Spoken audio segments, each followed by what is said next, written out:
स्वामी नामिने नमस्ते सरस्वती देवे गौरवाणी प्रचारिणे निर्विशेष शून्यवादी पाश्चात्य देशतारिणे। हरे कृष्णा। तो आप सबका स्वागत है आज की भक्ति रसामृत सिंधु की जो आप भक्ति शास्त्री कोर्स के अंतर्गत पढ़ रहे हैं। उसके आज तीसरा अध्याय है, तीसरा दिन है और आज हम जो आपकी भक्ति रसामृत सिंधु की पुस्तक का पहला अध्याय है शुद्ध भक्ति के लक्षण, उसकी हम चर्चा करेंगे, उसकी हम शुरुआत करेंगे। तो अभी तक हमने क्या क्या डिस्कस किया, कुछ डिवोटीज बताना चाहेंगे कुछ पॉइंट्स अभी तक हमने जो डिस्कस किया। हैंड रेज कर सकते हैं और बोल सकते हैं। पिछले 2 दिनों में सुकृति मित्र वृंदा माता जी। हरे कृष्णा प्रभु जी। जी प्रभु जी, हमने इसमें शिला रूप गोस्वामी जी के बारे में पढ़ा, उनके जीवन परिचय के बारे में पढ़ा। उसके बाद प्रभुपाद जी के उद्देश्यों के बारे में पढ़ा कि जो भक्ति रसामृत सिंधु लिखने के क्या क्या उद्देश्य हैं, जीव को किस स्तर तक लेके जाना है। उसके बाद हमने जो श्लोक किए हैं, पहले श्लोक में जो है हरिवंदन, ठीक है। दूसरे में एक पॉइंट बहुत है, बाकी लोगों को मौका मिला। आगे और भी बताना चाहेगा हमने पिछले लास्ट 2 डेज में क्या क्या अध्ययन किया था।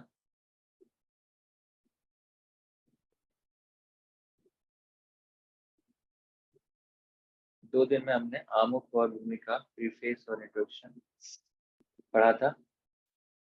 तो उसके अंतर्गत कुछ पॉइंट्स अनन्यता जानना माता जी। हरे कृष्णा, प्रणाम प्रभु जी।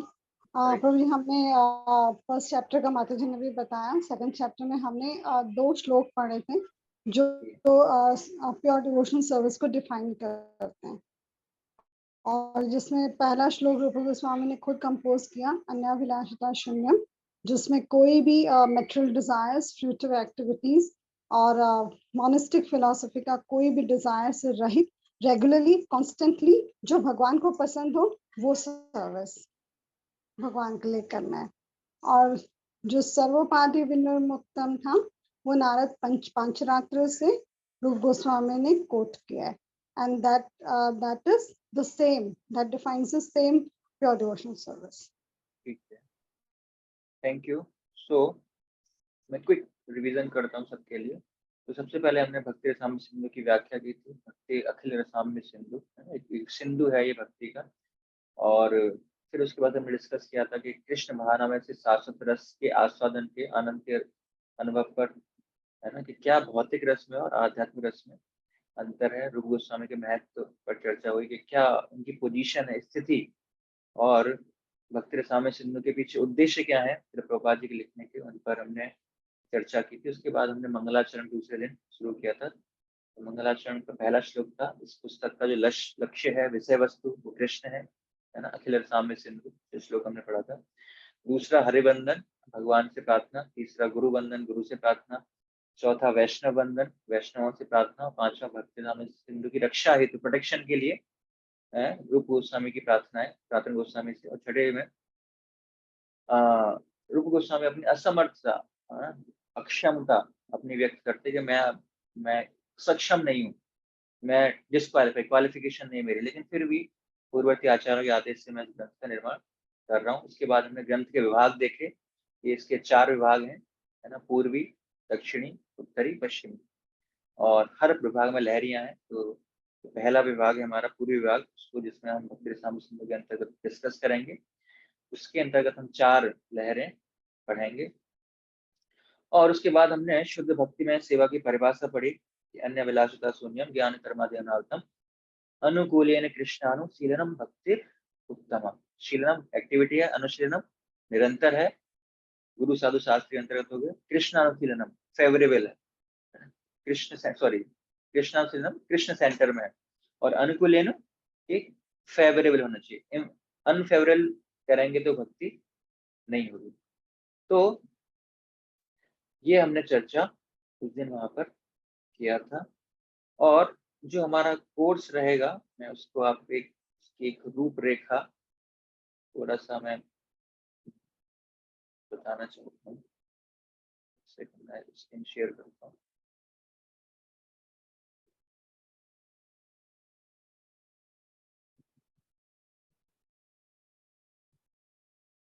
होपफुली आप स्क्रीन को देख पा रहे होगे।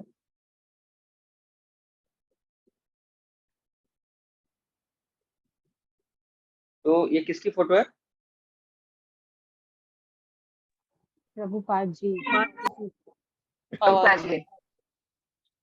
मेन क्वेश्चन ये नहीं, मेन क्वेश्चन आगे आएगा। ये कहाँ की फोटो है?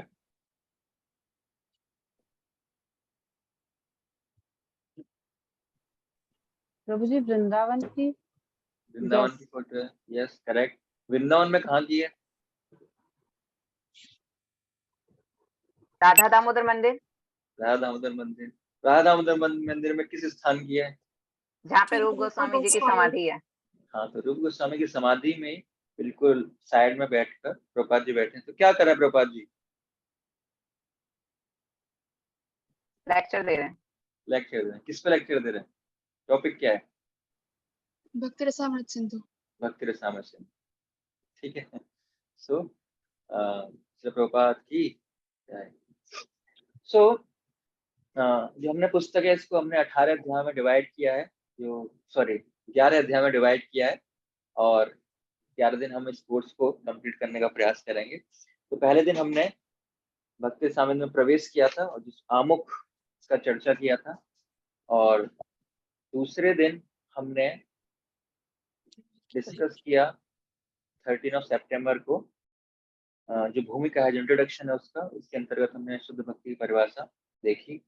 और आज सोमवार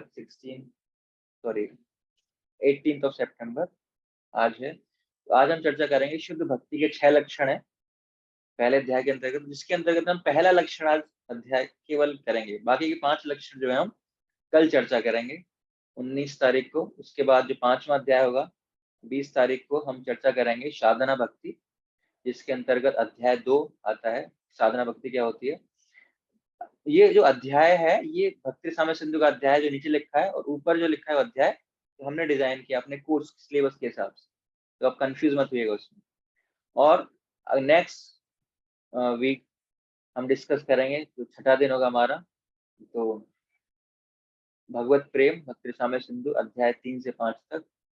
और उसके बाद वैदिक भक्ति की भक्ति कैसे की जाए, है ना, जो छठे अध्याय से जो 64 गुण है, 64 अंग है भक्ति के, उनको चर्चा करेंगे, जो 6वें से 8वें अध्याय है भक्ति साम्य सिंधु का। और उसके नेक्स्ट डे फिर हम अध्याय 9 और 10 चर्चा करेंगे भक्ति के सिद्धांत। उसके बाद दिव्य सेवा के विशिष्ट क्लियर मैं देख नहीं पा रहा हूँ, अब ये मैं सोचना मुझे हिंदी नहीं आती है, इसको क्लियरली विजिबल नहीं है वर्ड्स। विविध पुरुष कुंभ, तो भक्ति साम्य सिंधु से अध्याय के 11 से 14 डिस्कस करेंगे उस दिन हम 2 अक्टूबर को। और 3 अक्टूबर को 15 से जो 16 अध्याय हैं वो डिस्कस करेंगे रूप रागनों का भक्ति। और उसके बाद भगवत प्रेम 17 से 19 अध्याय, ये हमारी लास्ट क्लास होगी। इस तरह दिन बाय दिन हम इस प्रभाव से इन लहरों को चर्चा करेंगे। तो आज का अध्याय शुरू करने से पहले आइए हम सब मिलकर रूप गोस्वामी से प्रार्थना करते हैं। तो जब भी हम ये ग्रंथ पढ़ें, जब भी हम इस ग्रंथ को पढ़ें, तो हमें कोशिश करनी चाहिए कि हम रूप गोस्वामी से प्रार्थना करें कि इस ग्रंथ को समझ पाएं, या कभी हम कुछ क्लास दे रहे हैं या सुन रहे हैं तो इस श्लोक को जरूर पढ़ना चाहिए, हमें गोस्वामी से प्रार्थना करनी चाहिए। नाना शास्त्र विचारनैक निपुनो सद्धर्म संस्थापको लोकानां हितकारिणो त्रिभुवने मान्यो शरण्याकरो राधा कृष्ण पदारविंद भजना नंदेन मत्तालिको वंदे रूप सनातनो रघुयुगो श्रीजीव गोपालको।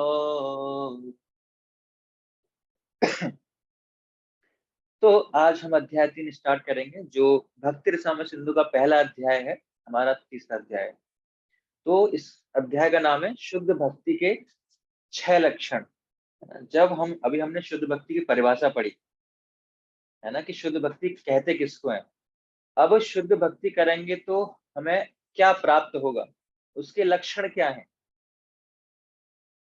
तो ये जो श्लोक है, ये भक्ति रसामृत सिंधु का 17वां श्लोक है। अभी तक हम 16 श्लोक रूप गोस्वामी के द्वारा रचित जो है पढ़ चुके हैं। आज हम 17वें श्लोक पर चर्चा करेंगे। क्लेशाग्निशुभदा मोक्षा लघुता कृत सुदुर्लभा सांद्रानंद विशेषात्मा श्री कृष्णाकर्षिणी वसा। क्लेशाग्निशुभदा मोक्षा लघुता कृत सुदुर्लभा सांद्रानंद विशेषात्मा श्री कृष्णाकर्षिणी च सा। कोई एक भक्त पढ़ना चाहेंगे श्लोक को? ये बहुत महत्वपूर्ण श्लोक है। हरे कृष्णा। जी माता जी, पढ़िए। क्लेशाग्नि शुभधा मोक्षा लघुता कृत सुदुर्लभा सान्द्रानंद विशेषात्मा श्री कृष्णाकर्षणी वसा। ठीक है, धन्यवाद। इसको याद कर सकते हैं, आपके सिलेबस में नहीं है जो श्लोक में, लेकिन फिर भी आप याद कर सकते हैं। इसमें शुद्ध भक्ति के 6 कैरेक्टर है ना, 6 लक्षण बताए गए। कौन कौन से लक्षण है? पहला है क्लेशाग्नि, दूसरा शुभदा है ना, मोक्ष लघुता कृत, चौथा सुदुर्लभा, पांचवा सांद्रानंद विशेषात्मा, छठा श्री कृष्णाकर्षिणी। तो ये क्या होते हैं? क्लेशाग्नि। तो शुद्ध भक्ति जब भी हम करते हैं तो जितने भी हमारे जीवन में भौतिक क्लेश हैं, आध्यात्मिक क्लेश हैं, आदिदैविक क्लेश हैं, 3 प्रकार के क्लेश हैं, सारे हमारे जीवन से तुरंत राहत प्रदान करते हैं। अगर हम शुद्ध भक्ति कर रहे हैं तो क्या होगा? सारे क्लेशों से हमें मुक्ति मिल जाएगी। ये लक्षण है शुद्ध भक्ति का पहला। दूसरा शुभदा। शुद्ध भक्ति में सेवा परम शुभत्व का शुभारंभ है। शुभदा मतलब हर चीज का शुभारंभ हमारे जीवन में होगा। हर चीज हमारे जीवन में कैसे होगी? शुभ ही शुभ होगी। जब सारे कलेश चले गए है ना, दुख चले गए, लेकिन सारी चीजें जब हम अपने जीवन में करेंगे तो वो कैसे हमारे जीवन में लाभकारी होंगी? उस शुभ बनेंगे हमारे जीवन। ये शुद्ध भक्ति का लक्षण है।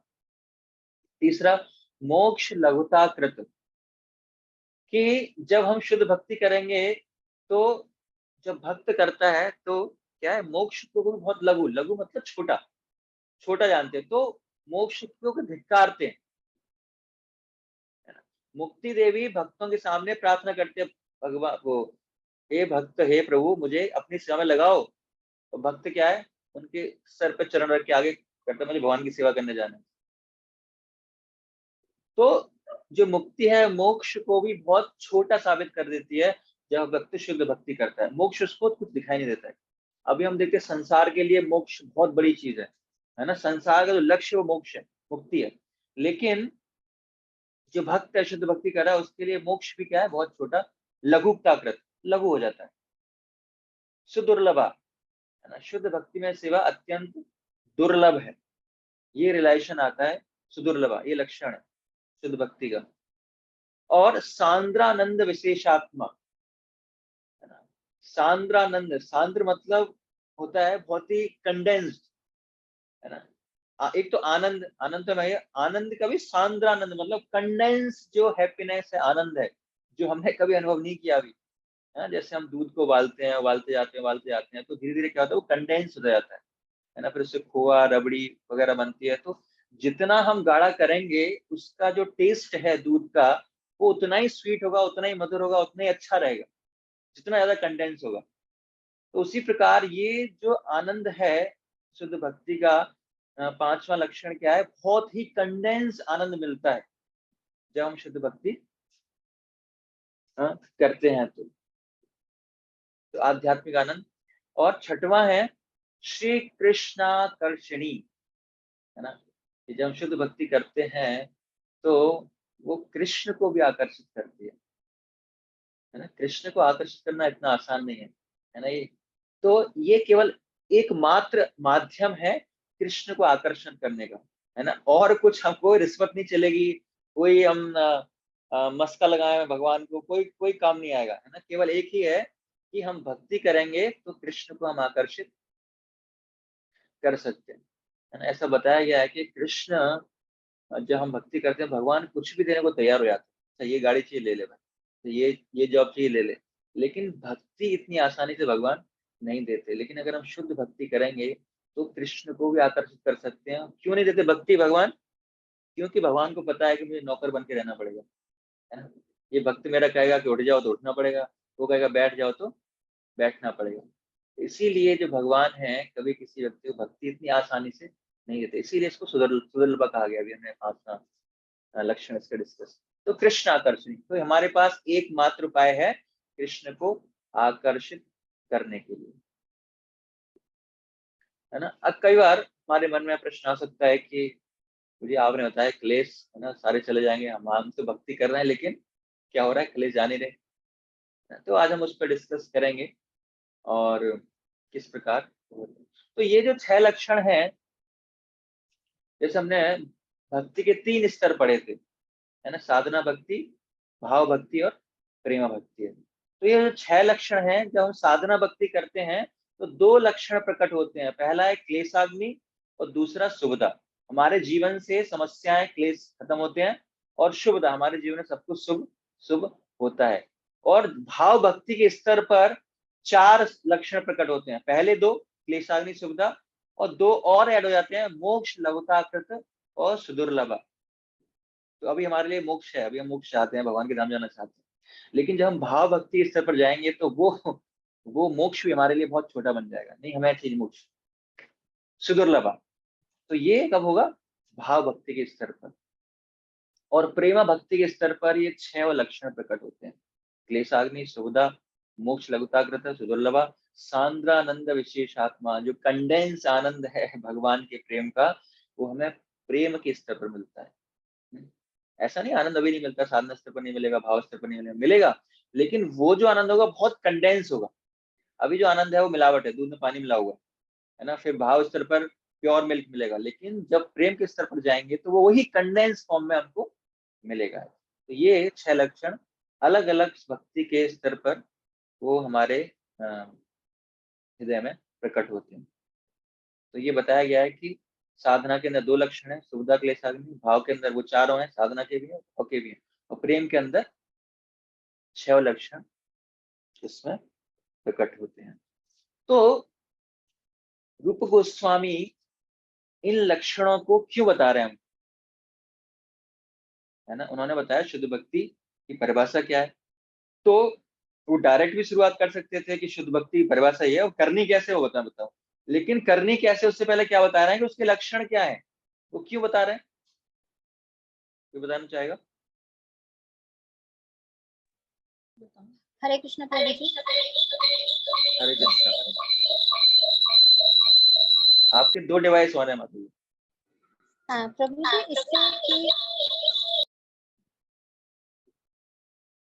और कोई बताना चाहेगा क्यों रूप गोस्वामी यहाँ पर भक्ति के कैरेक्टरिस्टिक्स, लक्षणों को बता रहे हैं? पूरा चैप्टर जिनको हम 2 दिन चर्चा करेंगे। ताकि प्रभु जी हमें अपना लेवल पता चल सके, और अगर हम नेक्स्ट लेवल पे जाना चाहते हैं तो उसके लिए इम्प्रूवमेंट कर सके। ठीक है, और कोई बताना चाहेगा? एक भक्ति के में इंटरेस्ट बढ़ाने के लिए कि उसका सबसे पहले ये फल होता है, फिर उसके बाद धीरे धीरे आगे बढ़ के हमें प्रेम प्राप्त हो सकता है। Very good. सो हमें प्रोत्साहित करने के लिए, है ना, कि जैसे मान लो कि अगर आपको बोला जाए कि आज ना फेस्टिवल है मंदिर में और राधाष्टमी है, आपको आना है, तो आप फिर भी आओगे, है ना, आओगे। लेकिन अगर आपको बोला जाए कि मीनू क्या क्या है, मटर पनीर है, गुलाब जामुन बनना है, नान है ना, गाजर का हलवा है, तो जब ये मेनू आपको बता दिया तो आप और प्रोत्साहित होकर जाने के लिए कि वहां जाके ये मिलने वाला है आपको, है ना। तो और अगर नहीं, जो व्यक्ति नहीं भी जा रहा होगा ना, वो भी जाएगा, तो उसको बता दिया कि वहां जाके हमें मिलने वाला क्या है। तो उसी प्रकार जब रूप गोस्वामी ने शुद्ध भक्ति की परिभाषा बताई तो हो सकता है कुछ लोग आकर्षित ना हो उससे, ठीक है, शुद्ध भक्ति क्या जरूरत है करने की। इसीलिए रूप गोस्वामी क्या कर रहे हैं कि उसका फायदा बताना है कि आप शुद्ध भक्ति करोगे तो आपको प्राप्त क्या होगा। कि व्यक्ति के मन में अभी वो प्रोत्साहन नहीं आया शुद्ध भक्ति करने का, तो ये सुन के उसके मन में भी प्रोत्साहन आ जाए कि भाई भक्ति करेगा तो ये होगा मेरे जीवन में, क्लेशाग्नि सारे क्लेश खत्म, है ना, आनंद आएगा, मोक्ष भी कम लगेगा, शुभ ही शुभ होगा हमारे जीवन में। तो हर व्यक्ति क्या है, थोड़ा सा आकर्षित होगा ना, प्रोत्साहित करेगा, हाँ भक्ति करनी चाहिए, भक्ति से मुझे ये सारी चीजें मिलेंगी। तो इसलिए रूप गोस्वामी क्या कर रहे हैं, हमें प्रोत्साहित कर रहे हैं कि ये लक्षण है, अगर आप शुद्ध भक्ति करोगे तो आपको ये सारी चीजें मिलेंगी। तो ये शुद्ध भक्ति के 6 लक्षण हैं, जिसमें से जो पहला लक्षण है क्लेशाग्नि, उसको आज हम चर्चा करेंगे। तो थोड़ा सा जो आज का टॉपिक है वो थोड़ा टेक्निकल है, तो थोड़ा धैर्य बनाकर आपको सुनना है। मैं आप जहां कहीं भी आप रोकेंगे मैं रुक जाऊंगा, जहां कहीं पूछेंगे मैं पूछ लेंगे, हम पूरा टाइम देंगे, कोई दिक्कत नहीं है। एज स्लो एज पॉसिबल, जितना प्रयास चलने का मैं करूंगा उतना हम स्लो चलेंगे। थोड़ा सा टेक्निकल है, थोड़ा सा बहुत सारे टर्म्स आज नए हम सुनेंगे। अगर आपने भक्ति साम्य सिंधु पढ़ी है पहले से तो आपको पता होगा कि बहुत सारे नए टर्म्स इसमें इंट्रोड्यूस किए जाएंगे, जिनका मतलब हमें जानना पड़ेगा। तो धैर्य बनाना है ना, सबको समझ में आएगा, टेंशन नहीं लेनी है ना, नहीं समझ में आएगा तो भी कोई दिक्कत नहीं है, दोबारा समझाएंगे तो समझ आएगा, दोबारा समझाएंगे नहीं तो कल समझाएंगे, टेंशन नहीं। जब मैंने भक्ति शास्त्र किया था 2014 में, तो मुझे समझ में नहीं आया था बाद में समझा मैं ऐसी।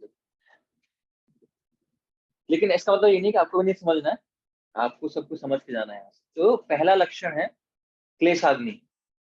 क्लेशाग्नि का मतलब कि जितने भी क्लेश हैं, क्लेश मतलब दुख, 3 तरह के क्लेश हैं, आध्यात्मिक क्लेश, आध्यात्मिक क्लेश और आदि भौतिक क्लेश। क्लेश मतलब, इसका मतलब ये है आध्यात्मिक, आदि भौतिक, आध्यात्मिक। और अग्नि, अग्नि मतलब डेस्ट्रॉय, है ना, सारे क्लेशों को क्या डेस्ट्रॉय, मिटा देती है शुद्ध भक्ति। तो ये क्लेशाग्नि का मतलब है।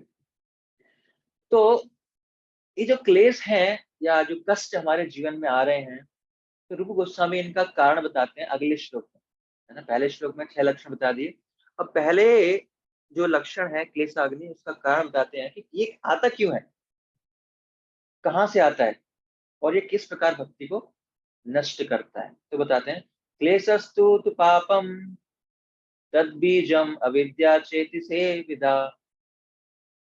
सो क्या कारण है, क्लेशम का कारण क्या है, पाप। इसको और हम अगले स्लाइड में अच्छी तरह से समझ पाएंगे। सो क्लेश, है ना, क्लेश का कारण क्या है, जो कष्ट हमारे जीवन में आ रहे हैं, पाप। जो हम पाप करते हैं उसके कारण क्या होता है हमारे जीवन में, पाप मतलब पापमय कार्य, जो हम एक्टिविटीज करते हैं उसके कारण हमारे जीवन में कष्ट आते हैं। और पाप का कारण क्या है, पाप कैसे क्यों करते हैं हम, जो हमारे अंदर भौतिक इच्छाएं हैं उनको पूरा करने के लिए हम पापमय कार्य करते हैं। उनको, हमें हमारे भौतिक इच्छा हमारे ऊपर इतनी ज्यादा हावी होती है कि उसको पूरा करने के लिए हम किसी भी स्तर तक जाने को तैयार होते हैं। तो बीजम, उसको क्या बोलते हैं, बीजम, बीज है, भौतिक इच्छाएं बीज है, जिससे वो पाप में कन्वर्ट होती है, एक्टिविटीज में कन्वर्ट होती है, और फिर वो आगे चलकर हमारे कष्टों के फॉर्म में रिएक्शन उसका हमें मिलता है। और जो भौतिक इच्छा है हमारे जीवन में, उसका कारण क्या है, मूल कारण अविद्या। अविद्या मतलब ज्ञान का अभाव, है ना, हमारे पास ज्ञान नहीं, नॉलेज नहीं है, हमारे पास अविद्या है। अविद्या मतलब विद्या का अपोजिट, विद्या नहीं है। हमें अविद्या का मतलब, अगर एक्चुअल मीनिंग समझे हैं, तो अविद्या का मतलब है कि हमें नहीं पता कि हमारे लिए अच्छा क्या है और बुरा क्या है। तो ये इसकी श्रृंखला है ना। ज्ञान न होने के कारण, अविद्या होने के कारण हमारे अंदर भौतिक इच्छाएं आती हैं, भौतिक इच्छा होने के कारण हम पापमय कार्य करते हैं, पापम। और पाप जब हम करते हैं तो उसका रिएक्शन हमें दुख के फॉर्म में मिलता है, हमारे जीवन में क्लेश हमारे जीवन में आती है। अविद्या मतलब हमारे आध्यात्मिक स्वरूप का ज्ञान ना होना। एक मतलब उसका ये भी है कि जो हमारा वास्तविक स्वरूप है उसका ज्ञान नहीं है, हम अपने आप को शरीर मानते हैं, ये भी एक अविद्या का मीनिंग है।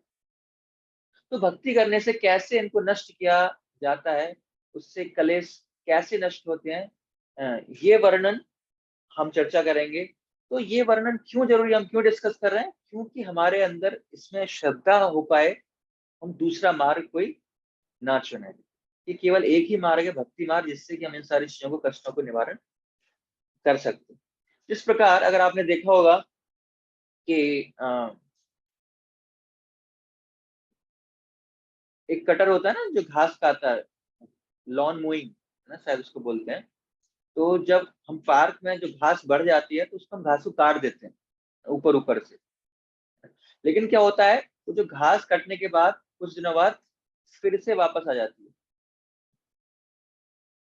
है ना। जैसे जिस प्रकार मान लो हमें कुछ बीमारी है और हम डॉक्टर के पास जाते हैं तो हमें पिल्स देता है, टैबलेट्स देता है, वो बीमारी चली जाती है, लेकिन कुछ दिनों बाद फिर से वो आ जाती है ना। कई बार हम साइकियाट्रिस्ट के पास जाते हैं, कुछ हमारे मानसिक समस्याएं हैं, तो इमोशनल वो मल्लम पट्टी कुछ लगाता है, कुछ सोल्यूशन देता है, तो ये सब क्या ट्रिमिंग चल रही है, ऊपर से ट्रिमिंग कर रहे हैं।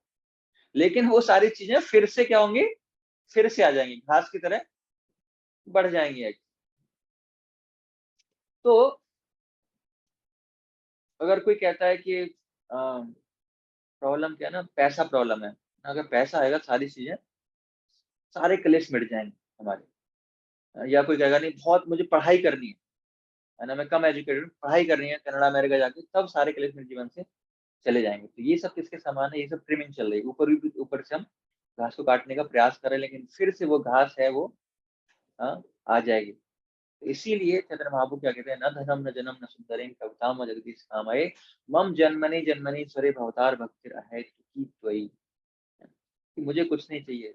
उनको पता है कि भाई इससे कलेश नहीं मिट जाने वाले, केवल क्या है, एक ही निराकरण है कलेश की समस्या का, एक ही समाधान है, वो क्या है, वो है भक्ति, डिवोशनल सर्विस।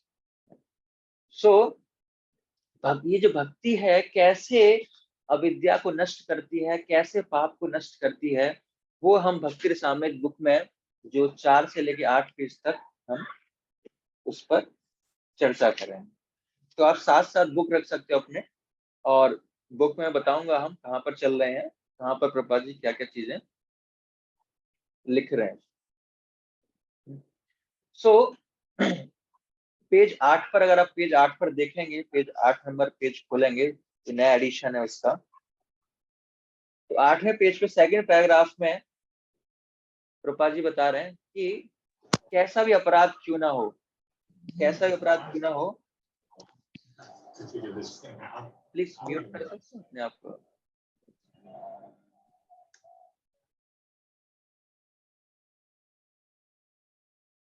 ठीक है।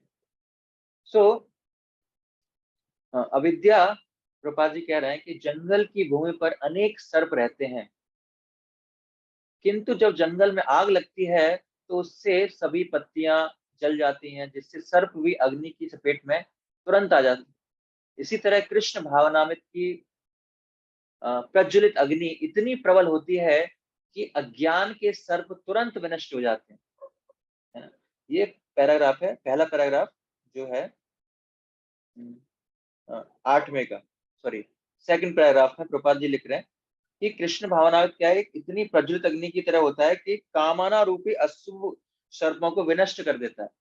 जो भी हमारे अंदर इच्छाएं हैं, अविद्या है, उसको क्या करता है, नष्ट कर देता है। तो इतनी शक्ति है इसमें, डिवोशनल सर्विस में अगर हम भक्ति करते हैं तो अविद्या जैसी बीमारी क्या होगी, बिल्कुल दूर हो जाएगी। कैसे दूर होगी, भगवान भगवद गीता में कहते हैं ददामि बुद्धि योगम तम येन माम उपयान्ति ते।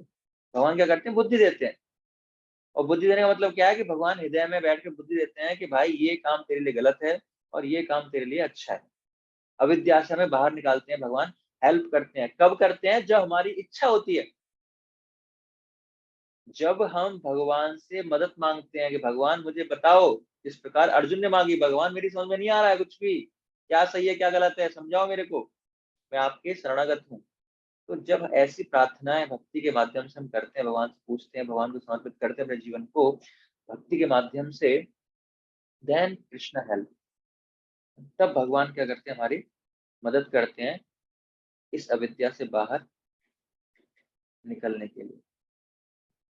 तो विद्या वासुदेवे भगवती भक्ति योग प्रयोजित जयनति आशु वैराग्यम ज्ञानम च यत् अहेतुकम। कि जब वासुदेव भगवती प्रकट होती है, जब भगवान श्री कृष्ण की भक्ति करता है व्यक्ति, तो तुरंत ही क्या होता है, ज्ञान और वैराग्य, उसके अंदर ज्ञान आता है और वैराग्य प्राप्त कर लेता है। वासुदेव की भक्ति करने से उसके जीवन में ज्ञान वैराग्य हो जाता है। ज्ञान जैसे ही आता है तो क्या होती है, अविद्या की बीमारी हमारी खत्म हो जाती है। तो तुरंत उसके हृदय में क्या होता है, ज्ञान और वैराग्य प्रकट हो जाता है। और वो ज्ञान भौतिक इच्छाएं करने से प्रवृत्त कर देता है ना। वो ज्ञान ऐसा होता है कि नहीं नहीं, भौतिक इच्छा हमारे किसी काम की नहीं है, ये केवल दुखालय है, ये केवल दुख देने के लिए। ऐसा ज्ञान हमें हमारे हृदय में प्रकट होता है जब हम वासुदेव भगवती, जब हम वासुदेव की भक्ति करते हैं, तब ऐसा होता है। इसके बाद है बीजम, जो भौतिक इच्छा है। अभी अविद्या है ना, अविद्या इच्छा कहाँ से आ रही है, अविद्या से। अब बीजम मतलब भौतिक इच्छाएं, तो उसके बारे में प्रभुपाद जी बता रहे हैं कि यद्यपि तप दान व्रत और अन्य, कोई पढ़ना चाहेगा इसको, बीजम।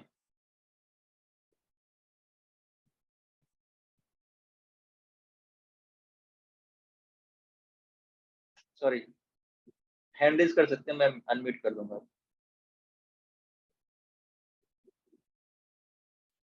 जी अनंत जनमत। हरे कृष्णा। भौतिक इच्छाएं, यद्यपि तप दान के बाद क्या बोल जी? और व्रत। हाँ व्रत। यद्यपि तप दान व्रत और अन्य साधनाओं के साधन से पाप पूर्ण जीवन में दुष्भाव, निष्क्रिय बनाए जा थोड़ा सकते ब्लर है, दुष्भाव निष्क्रिय बनाए जा सकते हैं, परंतु ये पुण्य कर्म प्राणी के हृदय से पर्याप्त भौतिक वासनाओं का उन्मूलन नहीं कर सकते। जो भी हो, यदि प्राणी भगवान के चरण कमलों की सेवा करता है तो वह तत्काल ऐसे सभी दोषों से दूर हो जाता है। भागवतम 6:17। हाँ धन्यवाद। सो प्रभुपाद जी यहाँ पर लिख रहे हैं कि यद्यपि हम दम तप, जो तप है, दान है, व्रत इत्यादि करते हैं, तो साधनाओं के साधन तो पापपूर्ण जीवन के दुष्प्रभाव निष्क्रिय की जा सकते हैं, कि जो कष्ट है वो चले जाएंगे। लेकिन ये पुण्य कर्म प्राणी के हृदय में व्याप्त वासनाओं का उन्मूलन नहीं कर सकते। लेकिन देखो, अगर हम कोई यज्ञ करते हैं, दान तप करते हैं, तो जो करेंटली जो सिचुएशन है उससे हम बाहर आ सकते हैं, उसको प्रभाव निष्क्रिय कर देगा। लेकिन पाप तो चला जाएगा, लेकिन पाप करने की इच्छा, जो प्रवृत्ति रह जाएगी। लेकिन जो बीज रह जाएगा, जो हम अगर टेक्निकल भाषा में बोले उसको, तो बीज रह जाएगा हमारे अंदर। लेकिन अगर हम भगवान की भक्ति करते हैं, है ना, जो भगवान के चरण कमलों की सेवा करता है, तो क्या होता है, तत्काल ऐसे सभी दोषों से दूर हो सकता है, बीज भी चला जाएगा, जो इच्छाएं हैं, पाप करने की जो प्रवृत्ति है वो भी चली जाएगी। ये है पेज नंबर 7 का पहला पैराग्राफ है ना, कि कृष्ण नाम लेने से पापी होते हुए भी उसे बचा लिया जाता है। और इसकी जो 5th लाइन है, 7th पेज पे फर्स्ट पैराग्राफ की जो 5th लाइन है, इन्हें संपन्न करने से पाप पूर्ण कामना रूपी बीज को हृदय से उसी तरह हटाया, ये और हरे कृष्ण मंत्र कीर्तन द्वारा बड़ी आसानी से इसको किया जा सकता है, जैसा कि चित्र में आपने संस्कृति की है। दूसरे शब्दों में, जब तक मनुष्य भक्ति मार्ग ग्रहण नहीं करता, तब तक वह पाप कर्मों के फलों से 100% शुद्ध नहीं हो सकता। तो बीज भी चले जाएंगे अगर हम भगवान की भक्ति कर रहे हैं, हरे कृष्ण महामंत्र का जप कर रहे हैं। लेकिन अगर दूसरा सॉल्यूशन देखेंगे, तो हो सकता है कि उस समय जो कष्ट है वो निवारण हो जाएगा, लेकिन फिर से इंसान पाप करता है, और हम देखते हैं अपने जीवन में पाप करने की प्रवृत्ति बनी रहती है। वो कैसे जाएगी, केवल और केवल बीज भी भगवान की भक्ति करने से वो चला जाएगा, है ना। जैसे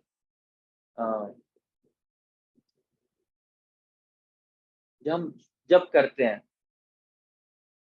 तो हमें ये सोचना चाहिए कि मैं ऊपर से नहीं काट रहा हूँ घास, क्या मैं अपने सारे अनर्थों को उखाड़ रहा हूँ, भगवान के जप कर रहा हूँ मतलब उखाड़ रहा हूँ, काट नहीं रहा हूँ। तो ऐसे नहीं कि जब के समय बैठे हैं कि बहुत ही इच्छा कर रहे हैं, जब जब भी करें, अच्छा मुझे ये करना है, उसका ये भी चाहिए, ये भी चाहिए, तो वो किसके समान है, वो ऊपर से काटने के समान है। लेकिन सीरियसली अगर ध्यानपूर्वक जब कर रहे हैं, तो क्या है, हम अनर्थों को उखाड़ रहे हैं, फिर से वो नहीं आएंगे, जड़ से उसकी इच्छा को भी हम खत्म कर रहे हैं।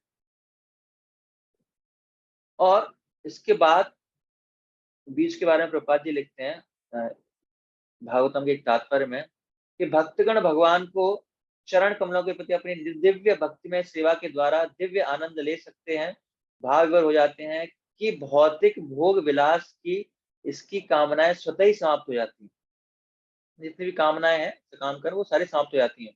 सकाम कर्म की कामनाओं की जड़ें अत्यंत गहरी होती हैं, किंतु भक्ति से ये द्वारा इन कामनाओं के पक्ष को पूरी तरह से उखाड़ कर फेंका जा सकता है, क्योंकि भक्ति व्यक्ति को उच्चतर कामनाओं में लगाती है। तो जो लोअर इच्छाएं हमारी, उससे क्या है, भौतिक इच्छाओं से हमारी इच्छाएं किस में कन्वर्ट हो जाती हैं, आध्यात्मिक में हो जाती हैं। इसके बारे में प्रभुपाद जी लिखते हैं पेज नंबर 8 है ना, पेज नंबर 8 है, उसका जो पहला पैराग्राफ है ना, कि अन्य जिसमें सनत कुमार कहते हैं कि हे राजन, मनुष्य की मिथ्या अहंकार इतना प्रबल होता है कि वह उसे इस जगत में उसी तरह रखता है जैसे कोई प्रबल रस्सी से बंधा हो। केवल भक्तगण कृष्ण भावनानंद में संलग्न होकर इस प्रबल रस्सी की गांठ को काट सकते हैं। अन्य लोग जो कृष्ण भावनावित नहीं है किंतु महान योगी कर्मकांडी बनना चाहते हैं, भक्तों की भांति प्रगति नहीं कर पाते। अतएव प्रत्येक व्यक्ति का कर्तव्य है कि वह मिथ्या अहंकार की दृढ़ गांठ को काटने एवं भौतिक कार्यों में व्यवस्था से छूटने के लिए कृष्ण भावनात्मक कार्यों को अपने को लगाए।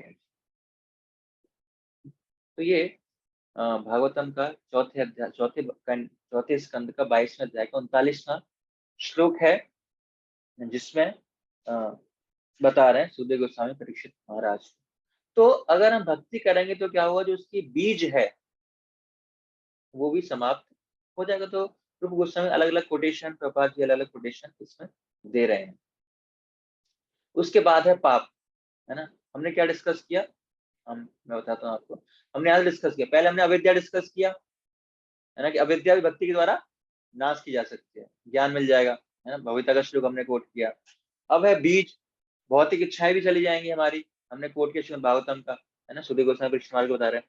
अब पाप है कि जो हम पाप कर रहे हैं वो भी भक्ति करने से क्या होंगे, चले जाएंगे, है ना। तो पाप जो है वो अगले श्लोक में रूप गोस्वामी बताते हैं, वो पाप जो है, पापों के जो कर्मों के जो फल है वो दो प्रकार के मिलते हैं, है ना।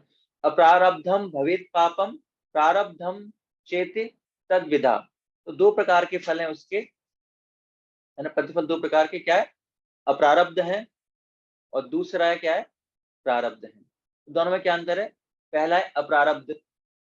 अप्रारब्ध का मतलब होता है अप्रकट, ये जो हमें कष्ट के रूप में अभी नहीं मिला है, वो हमारे हृदय में संचित है, अभी उसका फल हमें नहीं मिल रहा है, तो वो है अप्रारब्ध, अरिपक्व और अप्रकट।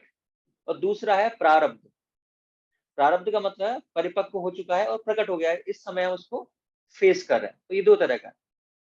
जी माता जी, आपका प्रश्न है अनंत माता जी।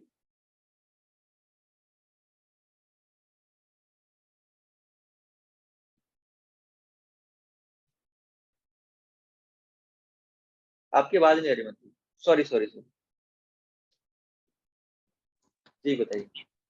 अब जी ना, ये आप इंग्लिश का भी बुक है क्या आपके पास में माता अभी? जी क्योंकि ना इसको ना मैंने मार्क्स तो बहुत किया, पर मैं रिलेट नहीं कर पा रही। एक तो पेज कोई नंबर दिक्कत नहीं माता जी, कोई दिक्कत नहीं है, मैं आपको जो नोट्स है वो आपको दे दूंगा, कोई टेंशन नहीं। क्योंकि आप ना अगर सुनने पर ध्यान देंगे तो अच्छा रहेगा। अभी अभी बुक के चक्कर में क्या होगा कि हम सुनने पर ध्यान नहीं दे पाएंगे। ये इस तो जो भी ओके नोट्स हैं, लेकिन मेरा कर्तव्य है कि बताना कि कहाँ चीज क्या लिखी है। प्रभुपाद जी लिख रहे हैं, मैं अपना कुछ नहीं बता रहा हूँ, इस वजह से मैं कोट कर रहा हूँ, है ना। फाइन लेकिन फाइन। आपको नए नोट्स मिल जाएंगे, जिससे कि आप बाद में उसको रिवाइज कर सकते हैं। थोड़ा सा टेक्निकल है, थोड़ा सा मैं स्लो ही चल रहा हूँ, और ध्यान देंगे सुनेंगे तो अच्छा रहेगा। अभी तक किसी को प्रश्न है और किसी का? जितने भी नए टर्म्स हमने यूज किए हैं, पापम है, बीजम है ना, उसके बाद अविद्या है, अभी प्रारब्ध है, यहाँ तक सबको क्लियर है ये सारे शब्द? सबका मतलब क्या है? जी माता जी।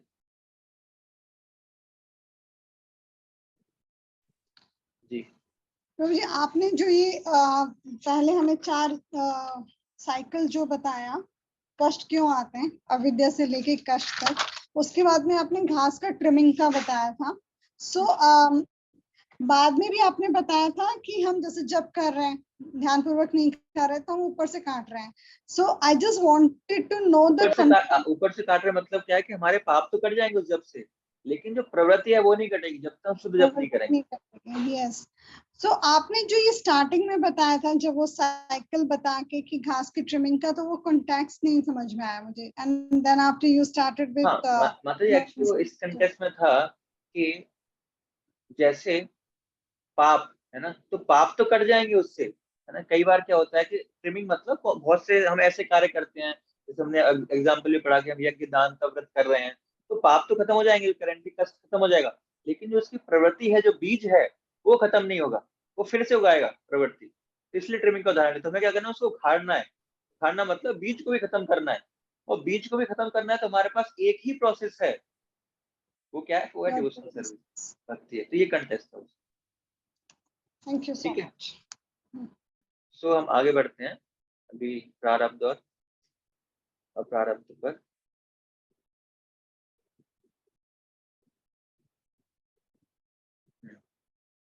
सो अप्रारब्ध मतलब जो अरिपरिपक्व है, थोड़ा एक हिंदी शब्द ऐसे ही है थोड़ा, है ना, जो अप्रकट है, अभी तक प्रकट नहीं हुए, और प्रारब्ध हैं जो प्रकट हो चुके हैं। मैं फिर से स्लाइड शेयर करता हूँ आपके लिए।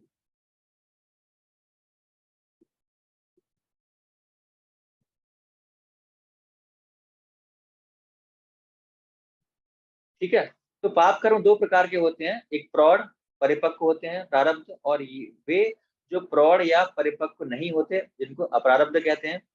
वर्तमान में हम जिन पाप कर्मों के कारण कष्ट भोग रहे हैं वो क्या है, प्रौढ़ है, प्रारब्ध है, वो कन्वर्ट हो चुके हैं एक्टिविटीज कष्ट में। ये सभी पाप कर्म जो हमारे भीतर संचित हैं और जिनके लिए हमने अभी तक कष्ट नहीं भोगा है, वो क्या है, अप्रौढ़ है। मतलब जिनका ऑलरेडी जो हमने पाप कर्म किए थे, जिनका हम कष्ट भोग चुके हैं, वो प्रारब्ध है या भोग रहे हैं। और कुछ पाप हमने ऐसे किए थे जिनका हमें रिएक्शन नहीं मिला है अभी तक, वो संचित है, तो उनको क्या बोलते हैं, उनको हम अप्रारब्ध कहते हैं। तो ये कैसे जाते हैं, इसके बारे में बताया गया है श्रीमद् भागवतम के 11वें स्कंद के 14वें अध्याय के 19 श्लोक में।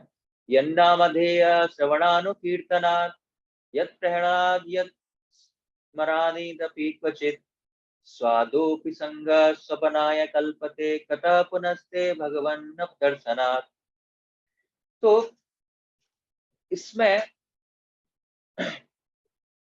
उद्धव जी को बता रहे भगवान कि जिस तरह धधकती अग्नि ईंधन को जलाकर राख कर देती है, उसी तरह मेरी भक्ति मेरे भक्त द्वारा किए गए पापों को पूर्णतया भस्म कर देती है ना। इसमें प्रपात जी सार रूप में लिखते हैं, पेज नंबर 5 के पहले पैराग्राफ, 5th पेज है, उसके पहले पैराग्राफ में वो उद्धव का उदाहरण दे रहे हैं कि क्या है, जो जितने भी पाप किए हैं उनको क्या अग्नि, प्रज्वलित अग्नि क्या कर देगी, ईंधन में जलाकर राख कर सकती है। उसके बाद उदाहरण देते हैं अर्जुन का एक। तो ये जो प्रभुपाद जी उदाहरण दे रहे हैं, ये अप्रारब्ध का दे रहे हैं कि जो अभी हुआ ही नहीं है, पहले से भगवान ने खत्म कर दिए। क्या उदाहरण दे रहे हैं अर्जुन का, कि गीता में अर्जुन ने सोचा था कि युद्ध करना पाप कर्म है, किंतु कृष्ण ने अपने आदेश से उसे युद्ध में प्रवृत्त किया, जिसके कारण वह युद्ध भक्ति बन गया, इसलिए अर्जुन को कोई पाप फल नहीं भोगना पड़ा, है ना। तो ये किसका उदाहरण है, अप्रारब्ध का है या प्रारब्ध का है? कौन बताएगा हैंड रेज करके, या चैट बॉक्स में बता सकते हैं आप।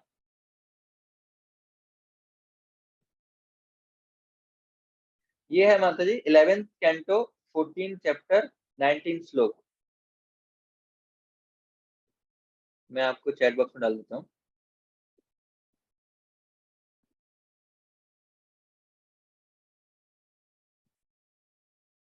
Eleven point 14.19। तो कौन बताएगा ये जो उदाहरण है अर्जुन का, ये अप्रारब्ध का है या प्रारब्ध का है? हाँ, अप्रारब्ध का है। कैसे? क्योंकि वो प्रकट ही नहीं हुआ, भगवान ने पहले ही खत्म कर दिया। अर्जुन ने इतने लोगों का वध किया, इतने लोगों को मारा, लेकिन कोई रिएक्शन नहीं, है ना। भगवान ने अपरारब्ध ही खत्म कर दिए, वो प्रारब्ध के फॉर्म में एक्टिविटी में कन्वर्ट हो ही नहीं पाया। तो ये अपरारब्ध का उदाहरण है, भगवान दे रहे हैं, सॉरी प्रभुपाद जी दे रहे हैं कि गीता में अर्जुन ने वो नहीं युद्ध करना चाहता, पाप में कार्य नहीं करना चाहता, लेकिन भगवान ने पहले से ही उसको इन चीजों की भुगतना नहीं पड़ा, क्योंकि वो भक्ति बन गया, क्योंकि उन्होंने भगवान के आदेश का पालन किया। तो अगर हम भगवान की भक्ति करते हैं तो तो कुछ पाप हमारे अप्रारब्ध रूप में होंगे जिनका हमें अभी रिएक्शन नहीं मिला है, तो वो भी भक्ति के द्वारा खत्म हो जाएंगे। तो ये है अप्रारब्ध। उसके बाद है प्रारब्ध,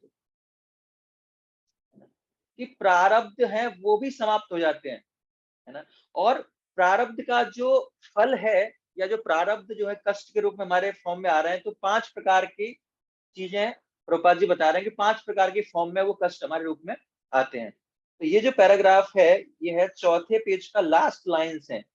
तो 5 चीजें प्रभुपाद जी बता रहे हैं कि वह अपने वर्तमान जीवन में या विगत जीवन के पाप कर्मों के फलों का कष्ट भोगता है और साथ ही अगले जीवन के लिए अधिक कष्टों को मोल देता रहता है। तो जब कोई जीर्ण रोग से पीड़ित रहता है तो पहला है क्या है कि बहुत सारा कुछ उसको बहुत ही ऐसा रोग हो जाता है, तो पिछले जन्म में उसने कोई पाप किया था तो प्रारब्ध में उसको मिल गया, मतलब रोग हो गया, रोगी हो गया उसको। दूसरा मुकदमे में फंस जाता है ना, तो वो भी क्या है पिछले जन्मों का चल रहा है। तीसरा निम्न कुल में जन्म लेता है ना, छोटे जो ऐसे शुद्ध परिवार में जन्म ले लिया, चांडाल परिवार में जन्म ले लिया, तो निम्न परिवार में जन्म लिया, तो तीसरा है। चौथा है अशिक्षित रह जाता है ना, इतना पढ़ने लिख नहीं पाया, अनएजुकेटेड है। तो ये सब पिछले जन्मों के कर्म का प्रभाव है। अगर ऐसा हमारे जीवन में कुछ हो रहा है तो ये क्या प्रारब्ध है हमारे। अथवा बदसूरत दिखता है ना, पांचवा है बदसूरत दिखता है। तो इन्हें प्रौढ़ पाप कर्मों प्रारब्ध का प्राकट्य जानना चाहिए। तो ये अगर हमारे जीवन में हो रहा है तो ये किसके कारण है, ये पिछले जन्मों के प्रारब्ध हमारे इसमें कष्ट के रूप में हमारे जीवन में आ रहे हैं। लेकिन ये प्रारब्ध भी जब हम भक्ति करते हैं तो क्या होते हैं, नष्ट हो जाते हैं। जैसे रोगी है ना, वासुदेव विप्र जो थे चैतन्य लीला में हम देखते हैं, तो उनको किसकी बीमारी थी, कुष्ठ की बीमारी थी, कुष्ठ रोग था, कोढ़ था उनको। लेकिन जैसे ही चैतन्य महाप्रभु ने उनका आलिंगन किया तो सारा कष्ट, सारा रोग क्या हो गया, बिल्कुल उनका शरीर दिव्य हो गया। तो भक्ति जब हम करेंगे तो सारे रोग क्या होंगे, चले जाएंगे, प्रारब्ध भी चले गए, है ना। और दूसरा है लीगल, है ना, कुछ कोर्ट कचहरी के, है ना, तो वो भी अगर हम भक्ति करते हैं तो वो भी चले जाएंगे। उदाहरण हमने शायद पहले आई थिंक ये स्टोरी शायद डिस्कस की थी, नहीं तो मुझे याद नहीं आ रहा है। तो एक बार एक ड्रग माफिया था, है ना, बहुत उसने पापमय कार्य किए थे और गलत काम करता था, और अचानक से उसने क्या किया, इस्कॉन ज्वाइन कर लिया। और इस्कॉन ज्वाइन करने के बाद उसने सब कार्य छोड़ दिया। 10 साल तक वो भक्ति कर रहा था, लेकिन अभी तक उसने किसी को बताया नहीं था। तो बताऊंगा तो पंगा होगा। 10 साल हो गए अब 10 साल से भक्ति का पालन कर रहा है, सुबह उठता है ना, मॉर्निंग प्रोग्राम करता है, चैंटिंग करता है, प्रचार करता है, हर कार्य भगवान की सेवा कर रहा है। और 10 साल बाद उसको रियलाइज हुआ कि मुझे ना कुछ बताना चाहिए किसी व्यक्ति को, ऐसे अच्छा नहीं है मैं झूठ बोल के यहाँ पर रह रहा हूँ। तो उसने 10 साल बाद अपने जो सीनियर डिवोटीज थे उससे शेयर किया, फौजी मैं ऐसे से पहले था। तो अच्छा ऐसा था, तो आपको क्या करना चाहिए, आपको पुलिस को जाके सरेंडर करना चाहिए। तो उसने उनका कहना माना और पुलिस को जाके सरेंडर कर दिया कि मैं वही व्यक्ति हूँ, ऐसे मैंने कार्य किए हैं। और पुलिस ने फिर बहुत सारे लीगल इम्प्लीकेशन लगाए, बहुत सारी धारा लगाए, उसके सामने सारे प्रमाण प्रस्तुत किए कि ये सारे कार्य किए इसने। और फिर जज ने देखा कि भाई इनके बारे में तो इतनी इतनी सजा इसको मिलनी चाहिए, ये सजा मिलनी चाहिए, इतने साल की कैद मिलनी चाहिए, इतना जुर्माना लगना चाहिए इसके ऊपर, तो बहुत सारी सजा लगने वाली थी। फिर जज ने उससे पूछा अभी आप क्या करते हो, कहाँ रह रहे हो। उसने बोला कि मैं मंदिर में रहता हूँ। तो क्या दिनचर्या रहती है आपकी वहाँ पे। कि मैं सुबह 4 बजे उठता हूँ, है ना, हरे हरे कृष्ण कीर्तन करता हूँ, फिर गुरु की अटेंड करता हूँ, भागवतम सुनता हूँ, उसका प्रसाद पाता हूँ, उसके बाद ये प्रचार करता हूँ, बहुत सारी सेवाएं होती हैं। तो जज ने बोला कि ऑलरेडी आप कष्ट सह रहे हो, कोई दिक्कत नहीं है, अब आपको और ज्यादा कष्ट सहने की आवश्यकता नहीं, आप जहाँ हो वहाँ सही हो। तो दूसरी रूप में जज ने क्या किया, उनकी सारी सजा को माफ कर दिया, क्योंकि वो पहले ही सुधर गया है। और सजा देने का नीचे मकसद क्या होता है, सुधारना, तो वो वैसे ही सुधर चुका है। तो अगर हम भक्ति करते हैं तो हमारे ऊपर जितने भी लीगल इम्प्लीकेशंस जो है, जैसी हमारे ऊपर धाराएं लगी हैं या ऐसे किसी चीज में फंस भी जाते हैं, तो भी हम उनसे बच सकते हैं अगर हम भक्ति करते हैं तो। और इसके बाद जो तीसरा था, तीसरा क्या था, तीसरा निम्न कुल में जन्म होता है। तो उसमें भगवान कपिल देव जो है देवती माता को तीसरे स्कंद के 35 अध्याय के 5वें श्लोक में भगवान बताते हैं, यन्नामधेय श्रवणानु कीर्तनात् यत् प्रहवाणाद् यस्मणादपि क्वचित् स्वादोपि यस्य सवनाय कल्पते कुतः पुनस्ते भगवन्नु दर्शनात्।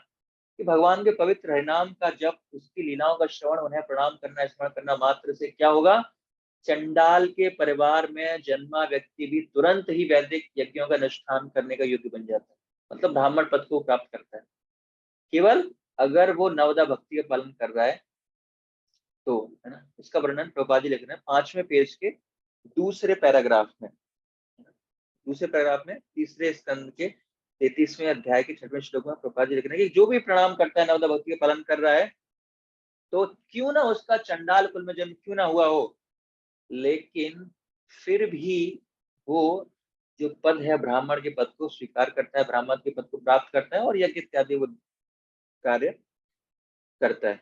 इसीलिए भक्ति में पाप कर्मों के सारे फलों को नष्ट करने की शक्ति होती है, तो भी भक्त सदैव सतर्क रहता है।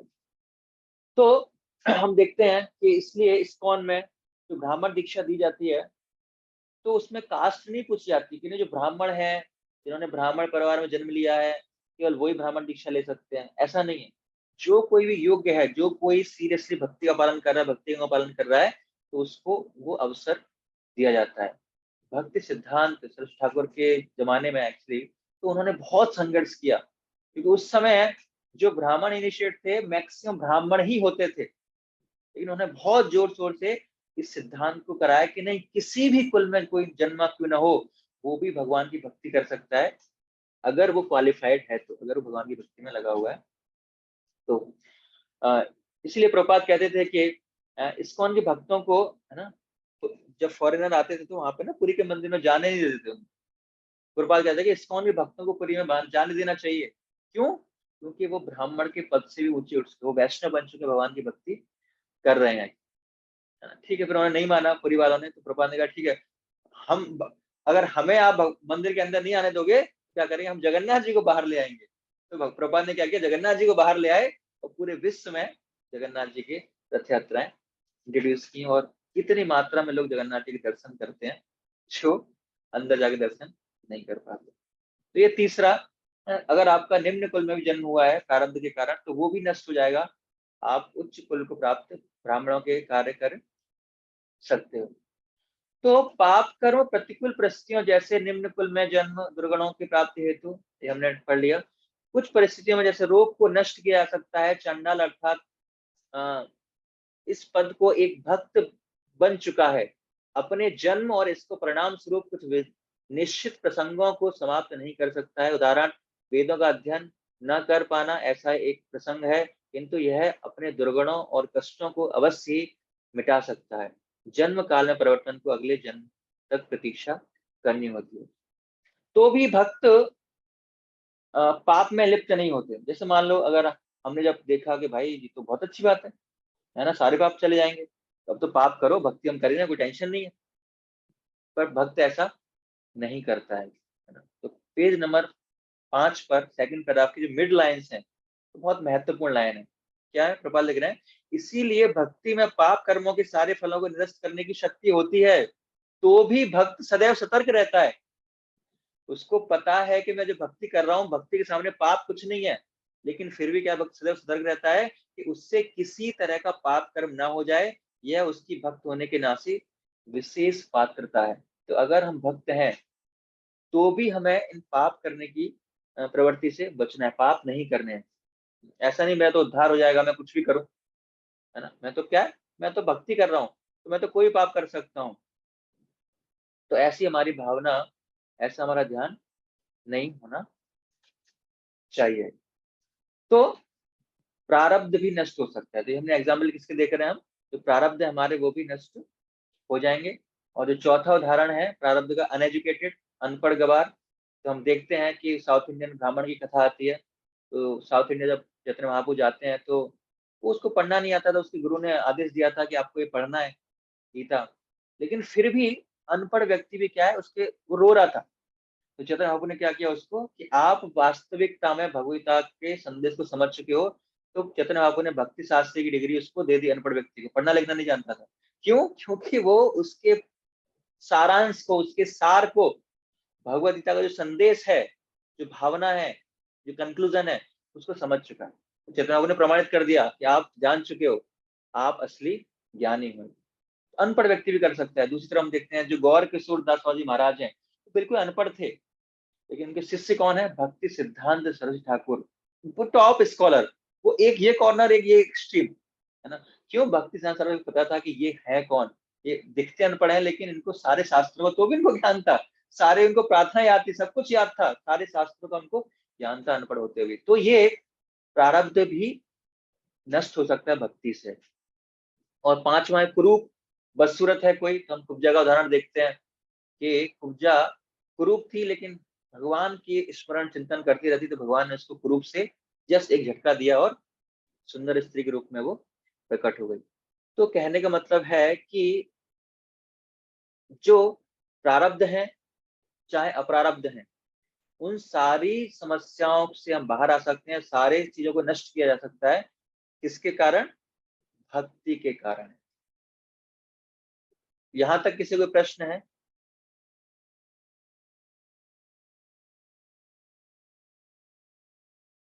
आगे बढ़े।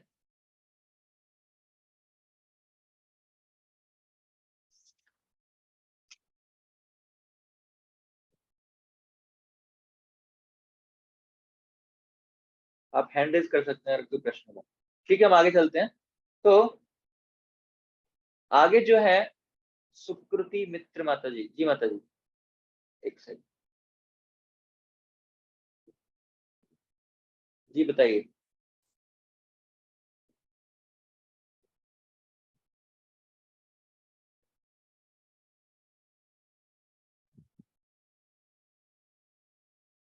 हरे कृष्णा। जी माता जी। अ, प्रभु जी, जैसे आपने हमें सारा बताया, तो इसमें जैसे सबसे पहले पाप कर्म दे रखे हैं बुक में, फिर उसके बाद उसके उदाहरण दे रखे हैं, लेकिन आपने सबसे पहले वो पेज नंबर 8 है उस पे बताया, फिर 7 पे, फिर हमें 5 पे, तो इसमें कुछ कंफ्यूजन सी लग रही है। मतलब एक्चुअली हम फ्लो वाइज चल रहे हैं, तो जिसका कंटेक्स्ट में प्रभुपाद जी लिख रहे हैं, जो मोस्ट क्लोज है, तो मैं वो कोट कर रहा हूँ, तो उसको कोई दिक्कत नहीं है। आपको नोट्स मिल जाएंगे बाद में, तो आप दोबारा भी पढ़ सकते हैं, कोई दिक्कत नहीं, कंफ्यूजन नहीं है। हम प्रभुपाद जी की पुस्तक से ही हर चीज पढ़ रहे हैं, मैं अपने मन से कुछ नहीं बोल रहा हूँ,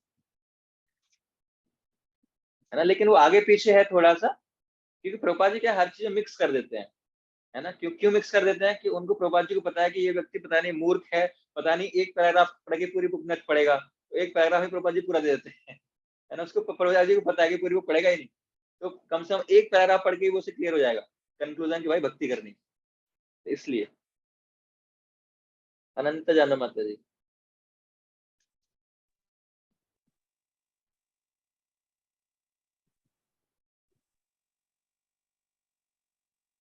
आवाज नहीं आ रही माता जी आपकी।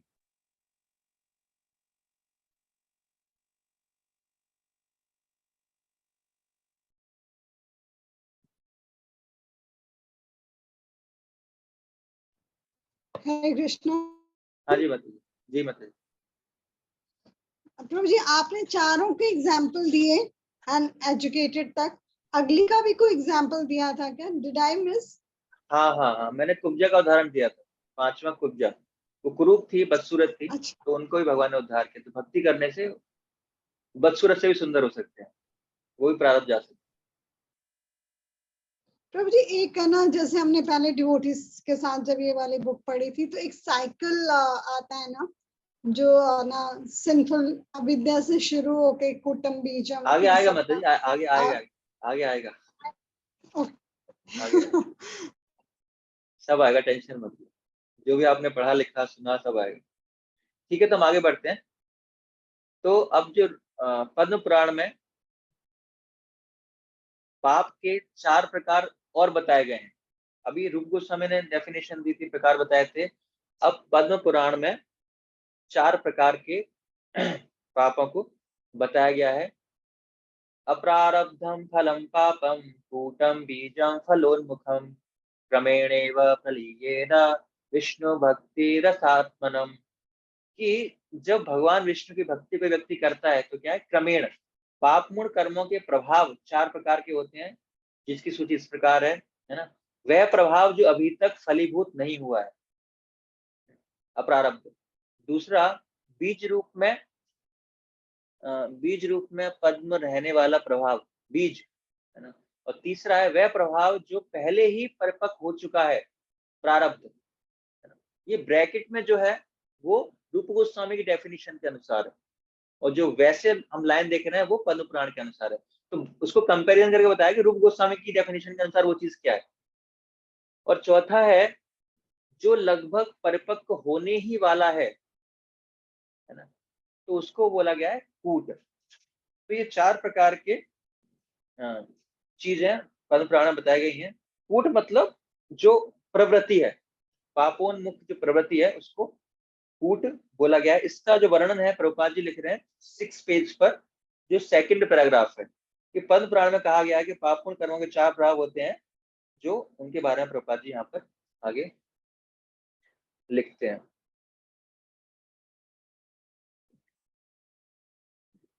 तो पापम क्रमेण का अर्थ यह है कि पाप कर्मों के फल धीरे धीरे वर्तमान से पूर्ववर्ती तक नष्ट हो जाते हैं, प्रारब्ध से बीज तक, तत्पश्चात कूट और फिर अप्रारब्ध तक। किंतु श्लोक 21 में यह उल्लेख है कि चांडाल के प्रारब्ध कर्म धीरे धीरे नहीं अपितु तुरंत नष्ट हो गए थे। अतः व्यक्ति को यह समझना चाहिए कि प्रारब्ध कर्म उसी प्रकार समाप्त हो जाएंगे जैसे कि एक सुई जो कमल दल को भेदती है, सुई पत्तियों पर देर के साथ और तुरंत ही भेदती हुई प्रतीत होती है, किंतु वास्तव में यह एक बार में केवल एक ही पत्ती को भेदती हुई धीरे धीरे आगे बढ़ती है। ठीक उसी प्रकार कर्म भी धीरे धीरे नष्ट किए जाएंगे। फिर भी जीव के जगत में अस्तित्व के असीम उपाधि के दृष्टिकोण से ये सभी कर्म तुरंत ही नष्ट कर दिए जाते हैं। अतः श्लोक 21 और वर्तमान श्लोक के बीच विरोधाभास का समाधान हो जाता है। तो इसके बाद जो पाप है, जो सिंफुल रिएक्शन है, जो अप्रारब्ध है, उसका पाप का जो अप्रारब्ध पार्ट है वो भी क्या है, वो भी 2 रूपों में प्रकट होता है। 2 रूप कौन से हैं उसके? पहला है प्रारब्ध, जो डायरेक्ट फिजिकल सफरिंग हमारे जीवन में आ रहा है, कष्ट आ रहे हैं, तो एक अप्रारब्ध है, डायरेक्ट प्रारब्ध के रूप में कन्वर्ट हो गया। और कुछ जो अप्रारब्ध हैं वो संचित रहते हैं, अनमैनिफेस्टेड है, और वो क्या करते हैं, वो कूटम को क्रिएट करते हैं। कूटम मतलब इनडायरेक्टली इफेक्टेड, है ना। वो क्या करते हैं, इंक्रीज्ड सिंफुल प्रोक्लेविटी, मतलब कि हमारी जो पाप करने की जो प्रवृत्ति है उसको बढ़ाते हैं। समझ पा रहे हो कि जो हमारे हृदय में, जैसे हमने मान लो पाप किए और उनका रिएक्शन हमको नहीं मिला अभी, तो कुछ अप्रारब्ध जो है उनका तो रिएक्शन हमको मिल जाएगा, लेकिन कुछ अप्रारब्ध हमारे हृदय में ही संचित रहेंगे, और वो संचित रह के क्या करेंगे, हमारी जो प्रवृत्ति है पाप करने की उसको बढ़ाएंगे। तो 2 तरह के हैं, है ना। एक जो प्रारब्ध में कन्वर्ट हो गए, और दूसरे जो अप्रारब्ध हैं उसको हम बोलते हैं कूटम, मतलब कि वो हमारे पाप करने की प्रवृत्ति को क्या करते हैं, बढ़ाते हैं। तो इसका वर्णन 7वें पेज पर प्रभुपाद जी 2nd पैराग्राफ में कूटम बताते हैं कि अत्यधिक विषय जीवन बिताने के कारण रतिज रोग से पीड़ित मनुष्य को चिकित्सा कराते समय दारुण पीड़ा सहनी पड़ती है। उस समय वह अच्छा हो जाता है, परंतु अपने हृदय से कामेच्छा दूर न कर पाने के कारण वह पुनः उसी कर्म में प्रवृत्त होता है और उसी रोग का शिकार हो जाता है। अतएव चिकित्सा द्वारा ऐसे यौन रोग के कष्ट से क्षणिक आराम मिल सकता है, किंतु जब तक उसे समझने की शिक्षा नहीं दी जाती कि विषय जीवन निंदनीय है, तब तक उसे बार बार होने वाले कष्ट से बचाया नहीं जा सकता। तो ये जब प्रवृत्ति बढ़ रही है, वो किसके बारे में बढ़ रही है कि जो हमारे कुछ अप्रारब्ध संचित हैं, इसके कारण क्या हो रहा है, हमारे पाप करने की प्रवृत्ति और बढ़ रही है। हमें पता है कि ये चीज गलत है, नुकसान पहुंचा रही है, लेकिन फिर भी हम कर रहे हैं। क्यों? क्योंकि हमारे जीवन में, हमारे हृदय में अप्रारब्ध संचित है कूटम के रूप में, जिससे कि हमें फिर से कष्ट जीवन में आ रहे हैं। तो ये साइकिल है फिर से कि इसको हम एक उदाहरण के माध्यम से समझेंगे। तो पाप जो है वो किस प्रकार हमारे जीवन में पाप आते हैं, अप्रारब्ध से, है ना। और अप्रारब्ध क्या है, जो अप्रकट फल है, वो 2 रूपों में प्रकट होता है। एक तो प्रकट फल हो गया, वो खत्म हो गया, रिएक्शन हो गया, वो कर्म खत्म हो गया। और दूसरा है कूटम, पापोन्मुखी प्रवृत्ति, है ना, कि पाप करने की प्रवृत्ति आती है हमारे अंदर, और प्रवृत्ति आती है हमारे अंदर, तो उससे क्या प्रकट होता है, हमारे अंदर इच्छा होती है पाप करने की, और इच्छा से फिर हम द्वारा क्या करते हैं, फिर से हम पाप करते हैं। फिर से प्रारब्ध बनता है, तो ये साइकिल जो है वो चलता रहता है। समझ में आया ये साइकिल? अब एक और साइकिल हम समझेंगे उसको, इसके उदाहरण से एक समझते हैं हम। जैसे मान लो कि पहले जीवन में एक व्यक्ति कोई चोर था और उस जीवन में उसको उसका रिएक्शन नहीं लगा, उसने बहुत सारी चोरी चकारी की लेकिन उसका परिणाम उसको कष्ट नहीं भोगने को मिला उसको, तो उसका अगला जन्म हो गया। अगला जन्म हो गया, अगले जन्म में अब अप्रारब्ध है उसके, है ना, वो संचित हैं, अभी प्रकट नहीं हुए हैं उसके, तो कूट रूप में है वो, तो वो क्या करना है, प्रवृत्ति को बढ़ा रहे हैं, है ना। तो बचपन से ही बच्चा क्या है, कुछ बच्चों के ना चोरी करने की प्रवृत्ति होती है, पहले वो पेंसिल चुराता है ना, और प्रवृत्ति बढ़ती जाती है क्योंकि अपराध उसके संचित है, तो प्रवृत्ति बढ़ रही है, पहले पेंसिल चुराएगा, है ना, फिर किसी का खाना चुराएगा, फिर किसी के पैसे चुराएगा बच्चे के, है ना, फिर किसी का मोबाइल चुराएगा, है ना, फिर घर से चोरी करेगा, है ना, फिर किसी घर में डाका डालेगा। इस तरह जो प्रवृत्ति उसकी बढ़ रही है,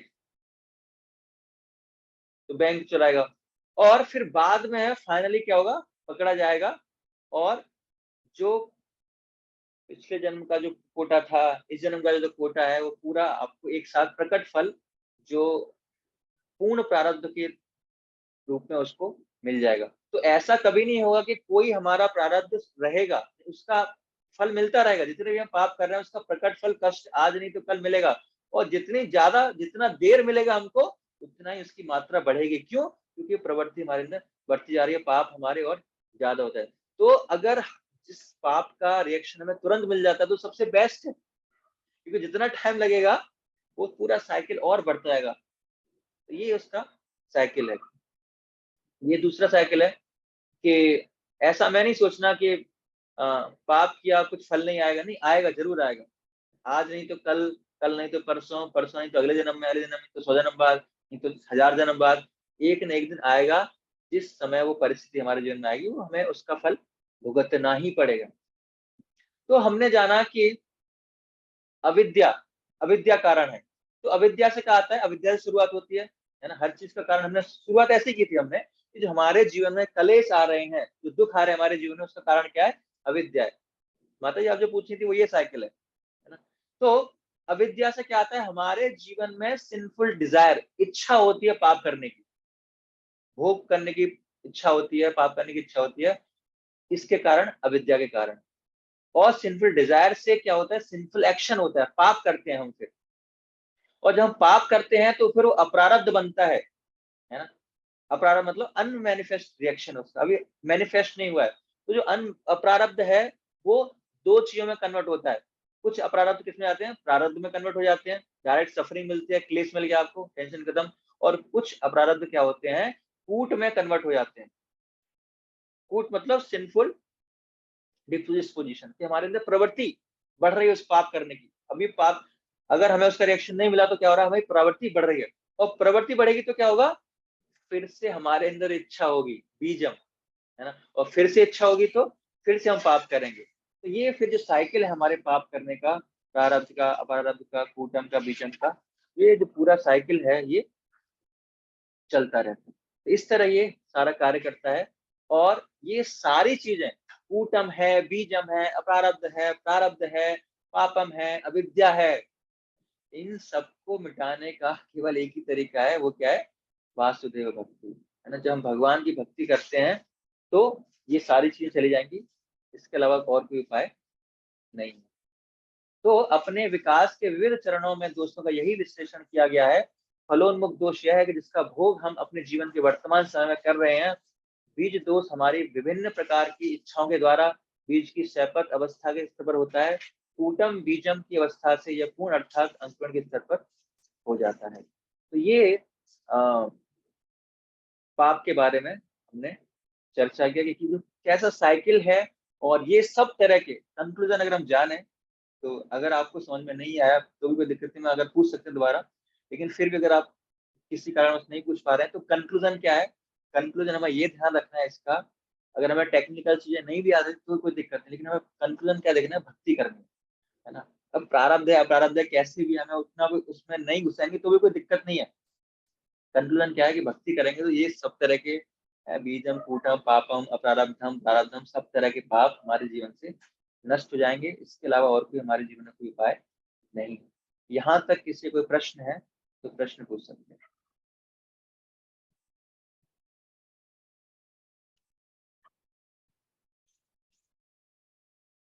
अच्छा, आपको समझ में आया? मैं समझा पा रहा हूँ आप लोगों को?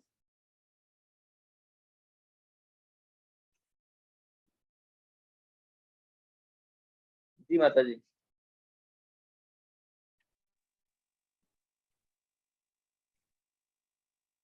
अरे आवाज नहीं आ रही आपको?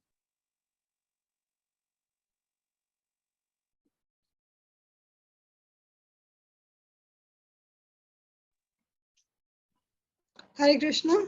जी माता जी। प्रभु जी, आपने अभी जो डायग्राम दिखाया था ये गोल वाला, और उससे पहले जो डायग्राम दिखाया था उसमें स्लाइट डिफरेंस है। दो द मतलब कि क्रक्स वही है, प्रारब्ध अप्रारब्ध। तो जो पहले वाला डायग्राम था उसमें ये आपका कूटम जो है पहले आ रहा है और उसके बाद बीज आ रहा है। प्रारब्ध के दो आपने क्लासिफिकेशन किए। Can you please share that diagram again? मैं शेयर करता हूँ।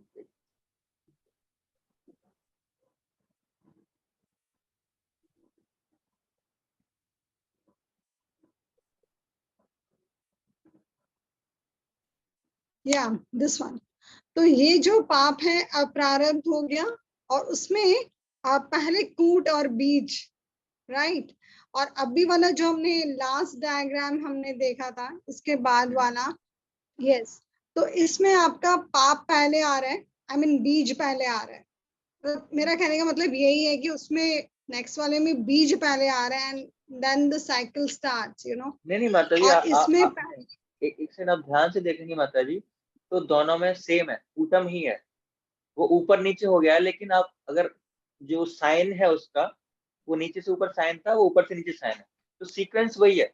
आप देखिए कि जो अप्रारब्ध है, जैसे पहले फिगर में आप देखिए, जो अप्रारब्ध अप्रारब्ध के दो रिएक्शन है। पहला है कूटम प्रवृत्ति और दूसरा है प्रारब्ध। ठीक है, इस डायग्राम से। और अगर दूसरे डायग्राम में आप आएंगे तो उसके भी दो ही रिएक्शन है। अप्रारब्ध से आइए आप, तो पहला क्या है कूटम और नीचे प्रारब्ध, तो सेम डायग्राम है। बट यहाँ पर बीज में ऊपर आ रहा है ना, वो ही मेरा साइन, आप साइन देखिए ना, ये नीचे से ऊपर है, वो ऊपर से नीचे साइन है, बात वही है। गॉट इट है ना? साइन देखिए आप, वो खाली ऊपर नीचे हो गया, लेकिन साइन देखिए, साइन किधर है। ठीक है, तो और किसी को प्रश्न है? आप लोगों की समझ में आया? कितने लोगों की समझ में आ गया? हैंड रेज कीजिए, यस लिखिए अपने चैट बॉक्स।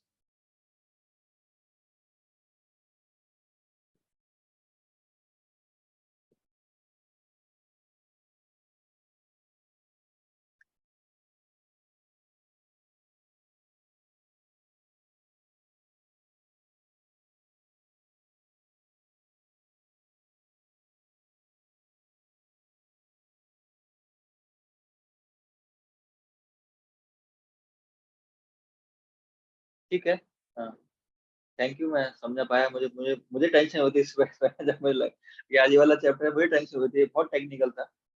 तो मुझे नहीं पता आप लोग वैसे ही हाथ खड़े कर रहे हैं, वास्तव में कि समझ में आया है। लेकिन अगर आप हाथ खड़े कर रहे हैं तो मैं तो यही निष्कर्ष निकालूंगा कि आपकी समझ में आ चुका है। ठीक है, हम नेक्स्ट पार्ट पे चलते हैं, और ये हमको आज कवर करना है। तो जो नेक्स्ट पार्ट है, किसी का प्रश्न तो नहीं है, कोई डाउट है यहाँ तक? अगर कोई व्यक्ति इतना भी समझ चुका है यहाँ तक कि प्रभुपाद जी, देखो हर पैराग्राफ में प्रभुपाद जी यही बता रहे हैं कि चाहे कुछ भी है उसका एक ही उपाय है, वो क्या है? भक्ति है। ये सारी तरह की चीजें कहाँ से कैसे जाएंगी हमारे जीवन से? कलेश भक्ति के माध्यम से जाएंगे। उसका कारण कलेश का कोई भी, हमें क्या लेना देना, हमारे जीवन में कलेश आ रहे हैं, वो कैसे जाएंगे वो बताओ हमको। तो अगर कोई व्यक्ति है भाई भाई मुझे बताओ, एक लाइन में आंसर दो, कलेश कैसे जाएंगे? इतना पढ़ने मैं नहीं पढ़ सकता, तो कैसे जाएंगे? भक्ति करके जाएंगे। तो बहुत ही सिंपल है। रूपन व गौरंग प्रभु। रोजी, just asking out of curiosity, ये सब रिकॉर्ड भगवान रखते हैं क्या? हर एक मतलब आत्मा का प्रारंभ से इतना कुछ मतलब? अभी उसका हम आगे आएंगे उस पर। ओके प्रभु, है ना? जो भक्त है उनका भगवान रखते हैं, और जो अभक्त है उनका यमराज रखते हैं। तो वो ओके। सब हिसाब किताब होता है। वहाँ पे बहुत काम है भगवान के पास, फिर इसके अकॉर्डिंग ये सारा रिकॉर्ड रहता है। और ऐसा नहीं है जब आपको वहां पर सजा दी जाती है नरकों में यमराज के सामने, तो ऐसा नहीं है अज्ञान में कुछ भी आपको सजा दी, अच्छा इसको दे दो, ऐसा नहीं है।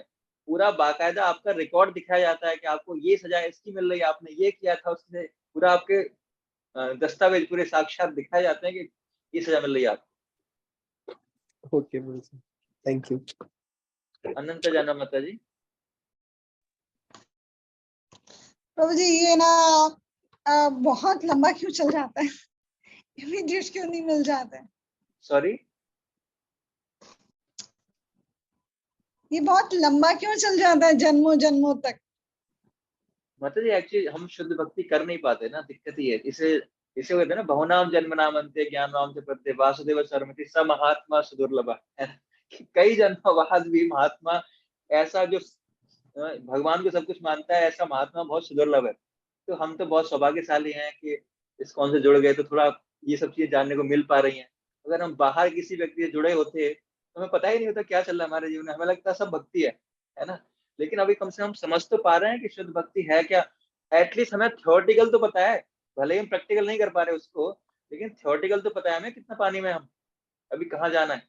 और अगर हमें थ्योरेटिकल पता है, एक दिन हमारे जीवन में भी हम उसको उतार ही लेंगे। तो कोई बात नहीं, और एक जन्म में भी पॉसिबल है, जरूरी नहीं है लेंगे। जितना हम सीरियस प्रयास करेंगे तो एक जन्म में पॉसिबल है। और आप सब लोग अच्छे भक्त हो, तो मुझे भी आशीर्वाद दो कि हम एक जन्म में जा पाए। ठीक है, तो हम नेक्स्ट पार्ट पे आते हैं। प्रभु जी एक मेरा प्रश्न है यहाँ पर, तत्तेनुकंपान सुमिक्षमाणो, ये वाला जो माता जी श्लोक अभी है। अभी हम उसको बहुत अच्छी तरह से एक्सप्लेन करने वाले हैं आगे आगे नेक्स्ट पार्ट। सो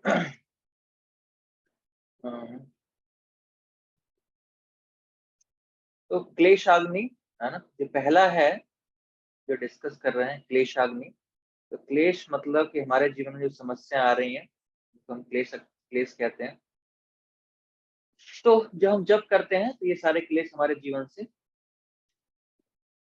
चले जाते हैं। और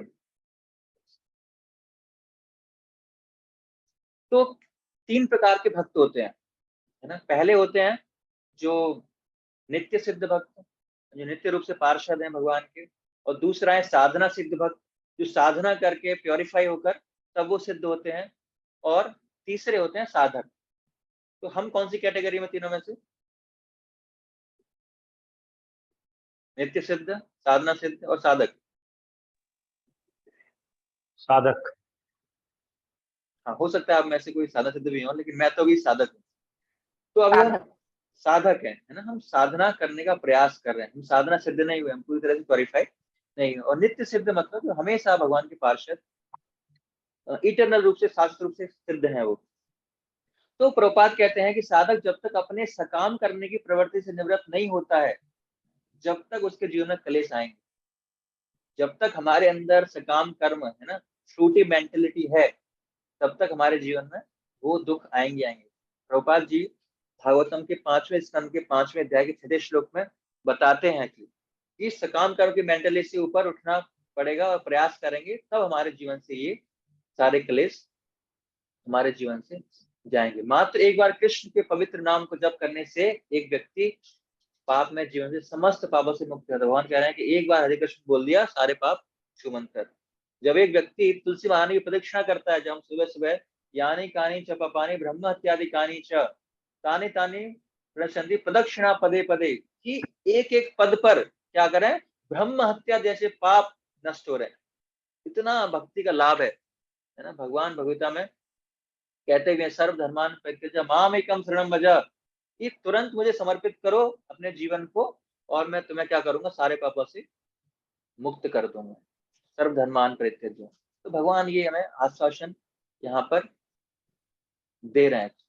तो प्रश्न उठता है, प्रभुपाद जी भगवद्गीता में कृष्ण का कथन, गुरु जो कि कृष्ण के प्रतिनिधि होता है, विस्तार कर दिया है ना। दीक्षा के समय क्या होता है, सारे पाप नष्ट हो जाते हैं। तो गुरु के प्रति समर्पण करते हैं तो आप पाप कर्मों के समस्त फलों से मुक्त हो जाएंगे। तो इन दोनों में कौन सा सत्य है? क्या हम समर्पण करने के समय तुरंत पाप कर्मों के समस्त पापों से मुक्त हो जाते हैं, या फिर हम धीरे धीरे मुक्त होते हैं? जब हम दीक्षा लेते हैं तो क्या होता है, पाप का निराकरण तुरंत हो जाता है या फिर वो एक ग्रेजुअल प्रोसेस है? क्या कहना चाहेंगे आप?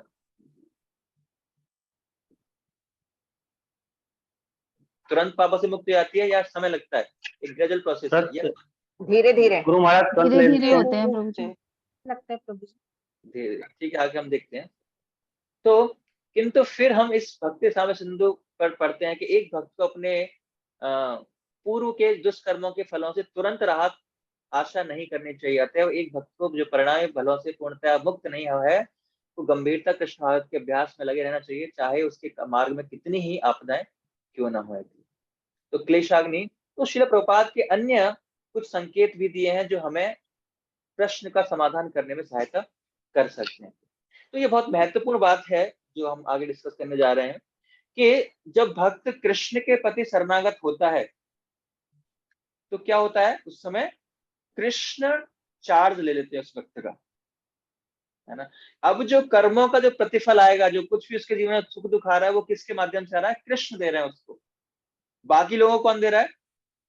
जब वो माया के द्वारा या प्रकृति के द्वारा उसके जीवन में आ रहे हैं। और जब कृष्ण जो है प्रदान करते हैं शरणागति, जैसे मान लो भक्त प्रयास करे शरणागति करने का, तो उसका अकाउंट जैसे मैंने बताया माया टू कृष्ण M2 के, है ना। रोहिणी में एक बिल्डिंग है M2 के, तो माया टू कृष्ण उसका ऑफिस है ना, इंचार्ज। उसकी फाइल कहाँ चली जाती है? माया से कृष्ण के पास चली जाती है। और फिर कृष्ण ऐसे उसके जीवन में दुख देते हैं जिससे क्या हो, उसका अनर्थ निवृत्ति का निवारण हो, मतलब भक्ति में वो आगे बढ़े, विनम्रता आए उसके अंदर, गुण आए। तो इस प्रकार कृष्ण उसके जीवन में कष्ट देते हैं। तो इसीलिए भौतिकतावादी व्यक्ति के जीवन में कष्ट आना और एक भक्त के जीवन में कष्ट आने में जमीन आसमान का फर्क है। तो वो कष्ट क्यों आ रहे हैं? भगवान क्या कर रहे हैं? अनर्थों की निवृत्ति कर रहे हैं, इसलिए कष्ट आ रहे हैं, है ना। और अभी भक्त बनने के बाद भी, है ना, क्योंकि हमारे अंदर पाप करने की प्रवृत्ति है ना, साथ ही अनर्थ है, भोग की वासना है। जो भक्त भौतिक भोग की बनाए रखने की अभिलाषा करता है, तो उसको ठिकाने लगाने के लिए, है ना, उसके ही जो संचित पाप हैं उस भक्त के, उसके लिए क्या भगवान कृष्ण के द्वारा आयोजन करते हैं। भगवान आयोजन कर रहे हैं हमारे जीवन में कलेशों को लाकर, कि इसके अनर्थों की निवृत्ति जल्दी जल्दी हो जाए, ये शुद्ध हो जाए। तो ये समन्वय है दोनों का। अगर भक्ति देन नो पाप, अगर पाप देन नो भक्ति। तो इसीलिए ये समन्वय है, ये ग्रेजुअल प्रोसेस है कि भगवान क्या है, भगवान हमारे कर्मों का फल नहीं दे रहे, भगवान उनका ऐसे आयोजन कर रहे हैं कि हमारा शुद्धिकरण हो रहा है, क्योंकि हमारा अकाउंट किसके हाथ में? भगवान के हाथ में पहुंच चुका है। श्री प्रभुपाद जी भागवतम के 10वें अध्याय के 10वें स्कंद के 14वें अध्याय के 8वें श्लोक के परपट में कहते हैं कि भगवान, एक सेकंड में ना उसको चैप्टर को ओपन करता हूं।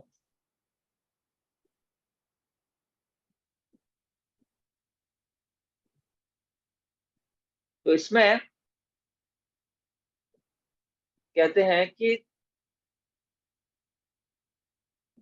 जो व्यक्ति अपने विगत दुश्मनों के फलों को धैर्यपूर्वक सहते हुए अपने मन वाणी शरीर से अपने को नमस्कार करते हुए सत्यनिष्ठा से अपनी अहेतु की कृपा प्रदत्त किए जाने की प्रतीक्षा करता है, वह अवश्य ही मोक्ष का भागी होता है, क्योंकि वह उसका अधिकार बन जाता है ना। तो भगवान हमारे जीवन में परिस्थितियां निर्माण करते हैं ऐसी, है ना, जिससे क्या हो कि जो भोग की भावना हम त्याग कर सकें। कष्ट देते हैं, हम भोग करना चाहेंगे, भगवान कष्ट देंगे कि क्यों? क्योंकि भगवान चाहते हैं कि जल्दी से भोग को त्याग करते। तो कभी कभी भगवान डायरेक्ट करते हैं, कभी कभी एनेस्थेसिया दे देते हैं, है ना, फिर आपका ऑपरेशन करते हैं, आपको दर्द नहीं होता है। लेकिन कभी कभी भगवान क्या करते हैं, बिना एनेस्थेसिया से टाँके पेच करके, वो भक्त चिल्ला रहा है, ये कढ़ा रहा है, ये क्या हो रहा है? हमारा ऑपरेशन चल रहा है, हमारे अंदर बीमारी अनर्थों की निवृत्ति चल रही है भगवान के द्वारा। तो भगवान ऐसी परिस्थितियों का आयोजन करते हैं। भगवान प्रभुपाद जी तात्पर्य में लिखते हैं श्लोक के, ये स्थितियां किसके द्वारा डिजाइन है? भक्तों के जीवन में भगवान के द्वारा, और अभक्तों के जीवन में वो प्रकृति के द्वारा। वहां पे एनेस्थेसिया भी लगता है, डायरेक्ट सफरिंग, है ना। जिस प्रकार ये कृपा है भगवान की, ये क्या है? ये क्या है? ये कृपा है ना भगवान की, कार्म क्रिएशन है ये कार्म क्रिएशन नहीं। हमारे जीवन में जो सिचुएशन आ रहे हैं, जो दुख आ रहे हैं, वो कार्म क्रिएशन। ये क्या? भगवान की कृपा है कि हम भोग की भावना को छोड़ दें। तो इस प्रकार मेरा थोड़ा सा कुछ इन्फेक्शन हो गया था, तो एक फोड़ा, उसमें बहुत ही इन्फेक्शन, इतना इतना मोटा फूल गया था। तो मैंने डॉक्टर को बुलाया, डॉक्टर भक्त थे। तो अब डॉक्टर ने पूरा उसको ऑपरेट किया, है ना। उसके बाद थोड़ा सा छेद किया और जो भी इंफेक्टेड चीजें थी सारा बाहर निकाला। और उसके बाद क्या करते थे, वो कैंची लेके उसके अंदर को साफ करते थे। तो मैंने कहा बहुत दर्द हो रहा है। तो उन्होंने बुलाया कि प्रभु जी, ये तो आप हैं, मैं आपको बहुत ही स्लोली स्लोली कर रहा हूँ। नहीं तो जो नॉर्मल व्यक्ति आता है तो उसमें मैं कुछ नहीं देखता, वो चिल्लाता रहता है और मैं ऐसे कैंची लेता हूँ, उसमें रुई वो पट्टी बांधी, उसको ऐसे घुमा देता हूँ तुरंत 2 मिनट के अंदर। आपको मैं स्लोली स्लोली कर रहा हूँ बहुत। तो ये उनकी कृपा थी। तो उसी प्रकार ये भगवान की कृपा है हमारे ऊपर कि हमारे अनर्थों की निवृत्ति फिर भी भगवान देख दाख के करते हैं। बाकी अभक्तों के जीवन में तो कष्ट प्रकृति के द्वारा ऐसी दिए जा रहे हैं। तो अगर ऐसे भक्तों के जीवन में अगर कष्ट आते हैं, है ना, तो उसका क्या भावना होती है, ये अगले श्लोक में बताया गया। तत्तेनुकंपा सुसुमीक्षमाणां भुञ्जानेवम् आत्मकृतं विपाकं विदपाग पपर्भिर विदचन्न नमस्ते जीवे तयो मुक्ति पदे सदाय भाग। ये बहुत ही महत्वपूर्ण श्लोक है, इसको हम चर्चा करेंगे। तो हे प्रभु, जो व्यक्ति अपने विगत दुष्कर्मों के फलों को धैर्य पूर्वक सहते हुए तथा अपने हृदय वाणी शरीर से आपको नमस्कार करते हुए ईमानदारी से आपकी अहेतु की कृपा प्रदान किए जाने की प्रतीक्षा करता है, वह अवश्य ही मोक्ष का भागी बनता है, क्योंकि वह उसका उत्तराधिकारी बन जाता है। तो ये क्या है, ये कृपा है भगवान की, तत्तेनुकंपा। ये क्या, भगवान की कृपा है। जिस प्रकार छोटे बच्चे हैं, है ना, कई बार आप देखोगे छोटे बच्चों को अगर कुछ डॉक्टर ट्रीटमेंट करता है तो उसके साथ खेलता रहता है ना, और कुछ बातें करता रहेगा, कुछ चिल्लाता रहेगा और उसके साथ इंगेज रहेगा वार्तालाप में, इमोशनली उसके साथ ट्रांजेक्शन करेगा। और अचानक से पीछे से इंजेक्शन निकालेगा, ठोक देगा। छोटा बच्चा अचानक से ऐसा उसको धक्का लगेगा, है ना, और बहुत गुस्सा आएगा, लेकिन सोचा चलो ठीक है कोई बात नहीं, तो ऐसे ट्रिगनर मिलता है। तो जो डॉक्टर बच्चे के साथ कर रहा है वो क्या कर रहा है, उसकी कृपा है। तो उसी पर भगवान भी कभी कभी हंसते खेलते हमारे जीवन में, अचानक से सब कुछ अच्छा चल रहा है, अचानक से ऐसी परिस्थिति आ गई, है ना। कल क्या हुआ, मैं आपको लाइव एग्जांपल दे रहा हूँ कि एक हमें गद्दा परचेज करना था, है ना। तो मैंने एक भक्त को बोला कि वहां से आप गद्दा ले आओ, मंगोलपुरी से। तो वो गद्दा लेके आ रहे थे, पीछे वो स्कूटी से आ रहे थे, आगे एक रिक्शा चल रहा था साथ में, है ना, और उसके पीछे पीछे आ रहे थे। तो एक जगह वो रुके थोड़ा बात करने के लिए, और इतनी देर में रिक्शा गायब, न उसका नंबर था, कुछ नहीं था। और बेचारे भक्त ने 3 चक्कर उधर लगाए, आगे तक 3 चक्कर उधर लगाए, अभी आज तक वो रिक्शा वापस नहीं आया। तो अचानक से वो समस्या आ गई। अब वो क्यों आई समस्या, वो मैं समझ गया, आपको नहीं शेयर करूंगा। तो ये भगवान की कृपा होती है, हमारे जीवन में दुख भी आते हैं तो उसका कुछ न कुछ आपका रिएक्शन दूर करना होता है भगवान को, कुछ न कुछ प्योरिफिकेशन आपको कुछ न कुछ सिखाना होता है। और जो जितने मैच्योर भक्त होते हैं वो समझ जाते हैं उस चीज को, और वो समझते हैं कि ये भगवान की कृपा है, ये दुख नहीं है, ये क्या है, ये भगवान की कृपा है। तो तत्तेनुकंपा पहला, और दूसरा है सुसमीक्षमानाम, है ना। इच्छा मतलब देखना, समीक्षा मतलब सम्यक रूपेण इच्छा मतलब अच्छे से देखना, और सुसमीक्षा मतलब और गहराई से देखना, बहुत अच्छी तरह से। तो इच्छा मतलब दुख आ रहा है, समीक्षा मतलब मेरे पापों के कारण आ रहा है, मैंने पाप किए। और सुसमीक्षा मतलब भगवान की कृपा है ये। तो इतनी गहराई से उसको देखता है भक्त कि ये क्या है, ये दुख नहीं है, ये क्या है, वो केवल उसको भगवान की कृपा दिखाई देती है। तो जैसा भक्ति का स्तर होगा हम उस फॉर्म में देख पाएंगे। तो हमें क्या करना है, हमें उस स्तर तक पहुंचना है कि हमें वो भगवान की कृपा ही लगनी चाहिए, चाहे कितनी उसकी इंटेंसिटी, उस दुख की कितनी भी इंटेंसिटी क्यों ना हो, कितनी भी तीव्रता क्यों ना हो, लेकिन हमें उसको भगवान की कृपा ही देखना चाहिए। और जो ऐसा देखता है उसका परिणाम भी यहाँ पर बताया जाएगा आपको, है ना। भुंजान, ये क्या भोग कर रहा है, आत्मकृतम दीपकम, अपने से किया गया, है ना। ये क्या है, आत्मकृतम, कि मैंने बनाया। जैसे ना कई बार हम बोलते हैं कि ये क्या है, ये खीर बनाई है, तो ये तो मेरा मानना है ये खीर है, लेकिन दूसरे पूछते हैं वो "अच्छा, ये खीर है ना, तो मैंने बनाई है, मैं भोग कर रहा हूँ इसको, मैं ही खाऊंगा, कैसी बनी है। उसी प्रकार आत्मकृतम दीपकम मतलब ये जो भोग मेरे कष्ट आ रहे हैं इसका कारण कौन है, मैंने ही पाप किए थे, जो मैं चीज खा रहा हूँ ये मेरी बनाई हुई है, ये मैंने ही पाप कर्म किए थे, वो दुख रूप में मेरे रूप में आ रहे हैं। तो दूसरा है व्हाइट ले ले, व्हाइट ले ले, भगवान की ये क्या है, भगवान की मेरे ले ये ले, हमारे ऊपर देता हूं। कृपा है। और इसके बाद है तीसरा है हृतवक वपुर भी विधान नमस्ते, है ना, हृदपग वपुर भी विधान नमस्ते, कि बार बार वो क्या कर रहा है, भगवान को प्रणाम कर रहा है, कैसे, हृदय से, वाणी से और शरीर से। इतने दुख कष्ट आ रहे हैं, उनको क्या मान रहा है, भगवान की कृपा मान रहा है, और उसके बावजूद भी क्या कर रहा है, अपनी भक्ति मतलब कंटिन्यू कर रहा है, भगवान को प्रणाम कर रहा है, हृदय से प्रणाम कर रहा है, वाणी से, शरीर से प्रणाम कर रहा है। तो ऐसे सिचुएशन में जो व्यक्ति ऐसा कार्य करता है, ऐसे व्यक्ति को क्या होना चाहिए, मुक्ति मिलनी चाहिए। मतलब लास्ट शब्द है दया भाग। दया भाग का मतलब होता है कि वो उत्तराधिकारी बन जाता है उसका, है ना, उत्तराधिकारी बन जाता है। जिस प्रकार हम देखते हैं, प्रभुपाद जी उदाहरण देते हैं इस तात्पर्य में, कि अगर कोई व्यक्ति अपने आप को जीवित रखता है, अगर कोई व्यक्ति अपने आप को जीवित रखता है, तो उसका अधिकार है अपने पिता की संपत्ति पर। अगर वो मर गया तो खत्म, उसकी संपत्ति गायब, लेकिन अगर उसने जीवित रखा हुआ है तो उसका अपने पिता की संपत्ति पर अधिकार है। तो उसी प्रकार हम भी भगवान की संतानें हैं। अपने आप को अगर हम भक्ति में जीवित रखते हैं, चाहे कैसे भी कलेश आए, चाहे कैसी भी स्थिति आए, लेकिन भक्ति से अड़िग नहीं होते, भगवान की कृपा मानते हैं, तो हम भगवान के उत्तराधिकारी बन जाते हैं। भगवान की कृपा के तो हम पर कृपा आएगी ही आएगी, है ना, एज श्योर, है ना, उसमें कोई डाउट नहीं है, क्यों हम उत्तराधिकारी बन जाते हैं।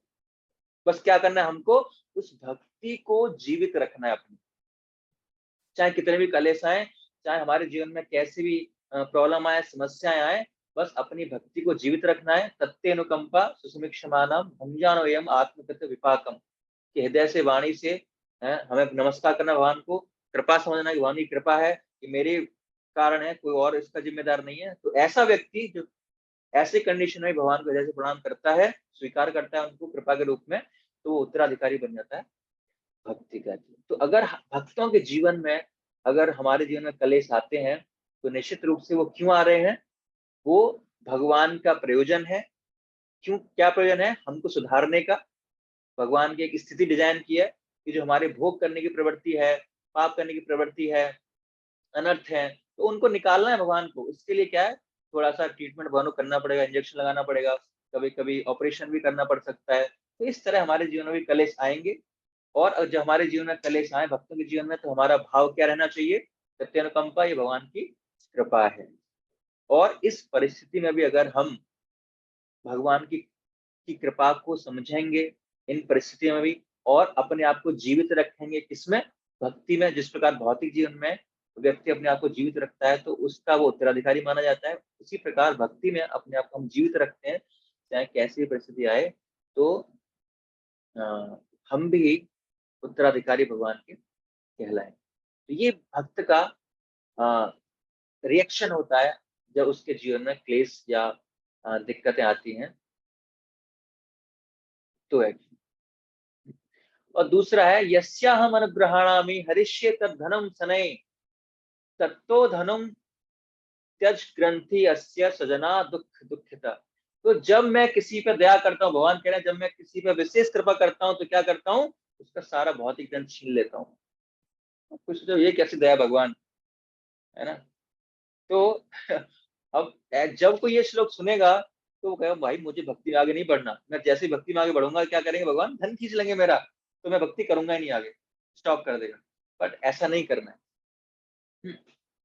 तो भगवान दया करते हैं, भौतिक धन खींच लेते हैं। क्यों खींच लेते हैं, फिर जब व्यक्ति से भौतिक धन खींच लिया जाता है, तो क्या करते हैं, जो उसके स्वजन हैं, जो संबंधी हैं, जो अपने ही लोग हैं, उसको छोड़ देते हैं, है ना।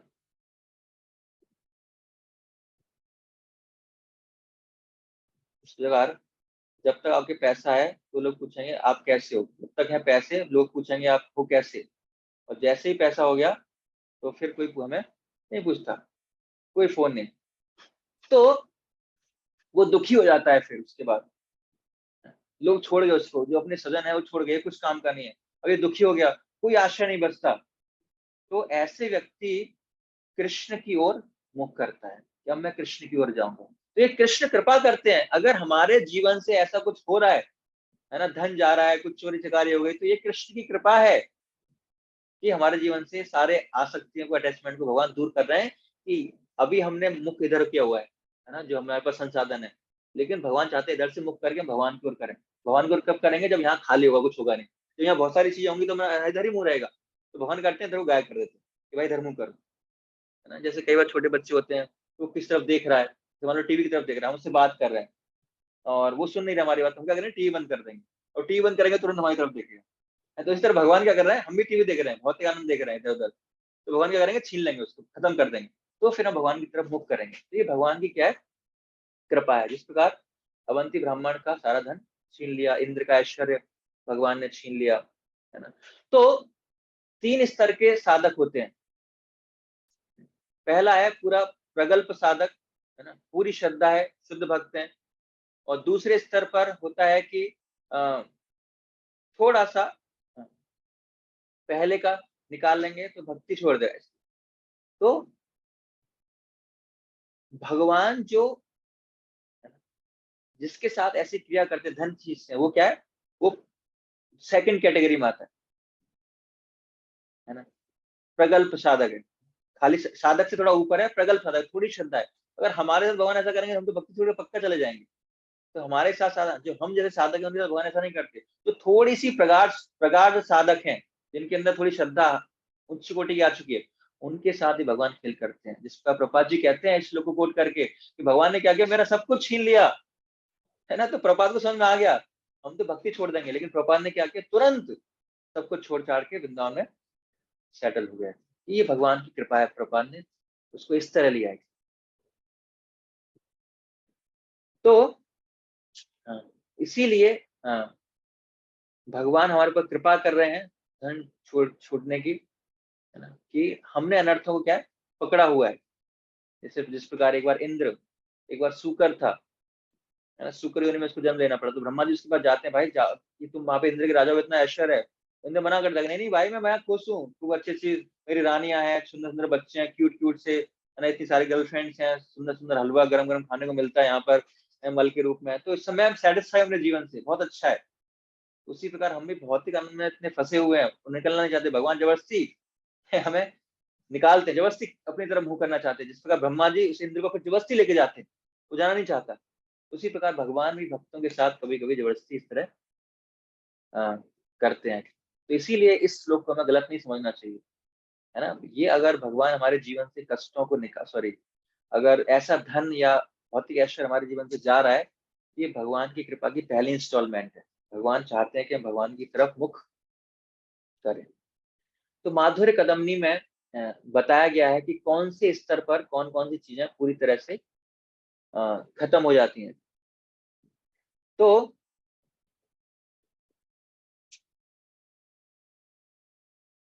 जो पाप है वो निष्ठा के स्तर पर पूर्ण रूप से, और आसक्ति के स्तर पर बिल्कुल कंप्लीटली, है ना, ये है एब्सोल्यूट। अगर इंग्लिश में देखें तो निष्ठा के स्तर पर एब्सोल्यूट रूप से और कंप्लीट रूप से आसक्ति स्तर पर खत्म हो जाते हैं, जो पाप पुण्य है जो भी है। और जो ना अपराध है वो निष्ठा पर पर्याप्त में, और फिर पूर्ण पूर्ण, और फिर एब्सोल्यूट में भगवान के चरण कमलों में प्राप्ति, प्रेम स्तर पर वो खत्म होते हैं। तो ये स्तर है कि हमारे पाप कब तक चलते रहेंगे, है ना, आसक्ति के स्तर तक चलते रहेंगे। कुछ ना कुछ पापों का रिएक्शन हमें कुछ न कुछ मिलेगा, कुछ न कुछ क्लेश हमारे जीवन में आते रहेंगे। तो उसके लिए तैयार रहें। अभी तो हमने शुरू किया भक्ति, अभी हम अभी से घबराना नहीं है। तो ये उसका सार है जो प्रभुपाद जी बता रहे हैं। अब हम अनिश्चित भक्ति में सेवा के अंतिम चरण तरंग तरंगिणी पर चर्चा करते हुए भक्ति के स्वभाव का वर्णन करते हुए समय वह बताया गया है कि हम कोई मुक्ति के भंडार, भक्ति को भंडार भक्ति की ओर आकर्षित होता है। भक्त स्वयं ही सद्गुणों और दया का खजाना बन जाता है। ये लक्षण लोगों को आकर्षित करते हैं, और ये लोग धन, पूजा, लाभ, प्रतिष्ठा, पदवी आदि से द्वारा रस भक्त का मान सम्मान करते हुए, यद्यपि ये पुरस्कृत भक्ति के इतर परिणामों के रूप में भक्त के पास आते हैं, तथापि आत्म समर्थन के लिए प्रयोग किए जाने पर ये भक्ति लता के स्वाभाविक पुष्टि अवरोध डाल सकते हैं। तरंग का अर्थ है कि लहरें, और रंगिणी का अर्थ है खेल। अतः भक्त के असीमित सागर में ये इतना परिणाम ऐसी तरंगे हैं जो भक्तिमय जीवन में उपद्रव पैदा करती हैं। शुद्ध भक्ति की आकांक्षा भक्त इन तरंगों को हानि रहित मान लेता है और उल्लास पूर्वक इनमें खोलता और उछलता रहता है। तो उसके बाद जो कंक्लूजन है, प्रभुपाद जी जो क्लेश अग्नि है उसका जो कंक्लूजन है वो दे रहे हैं, इसको ध्यान पूर्वक सबको सुनना है। भौतिक कलमश अत्यंत सूक्ष्म होता है, इसका आरंभ इसका फलीभूत होगा तथा इसके परिणाम तथा मनुष्य किस तरह के कष्ट के रूप में इनके फलों को भोगता है, ये सभी एक लंबी श्रृंखला का अंग है ना।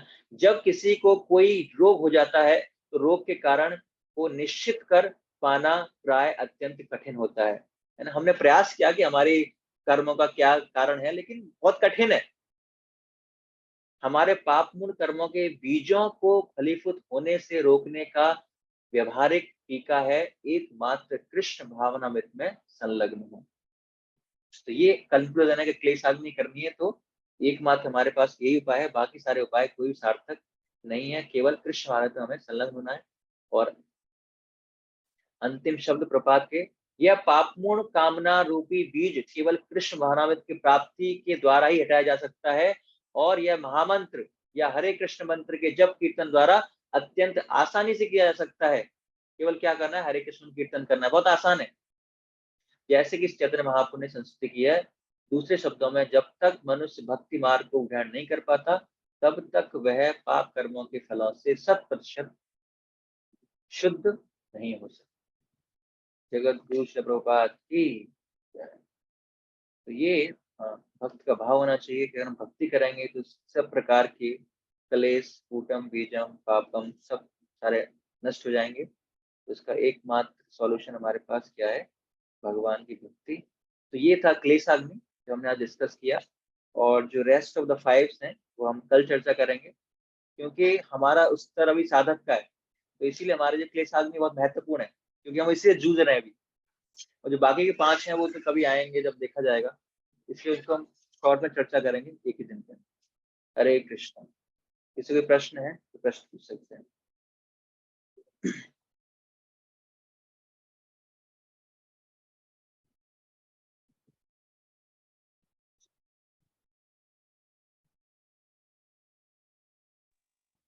हरे कृष्णा प्रभु जी, थैंक यू। बहुत अच्छे से आपने इसको एक्सप्लेन किया और एक रिवीजन हो गया सॉर्ट ऑफ।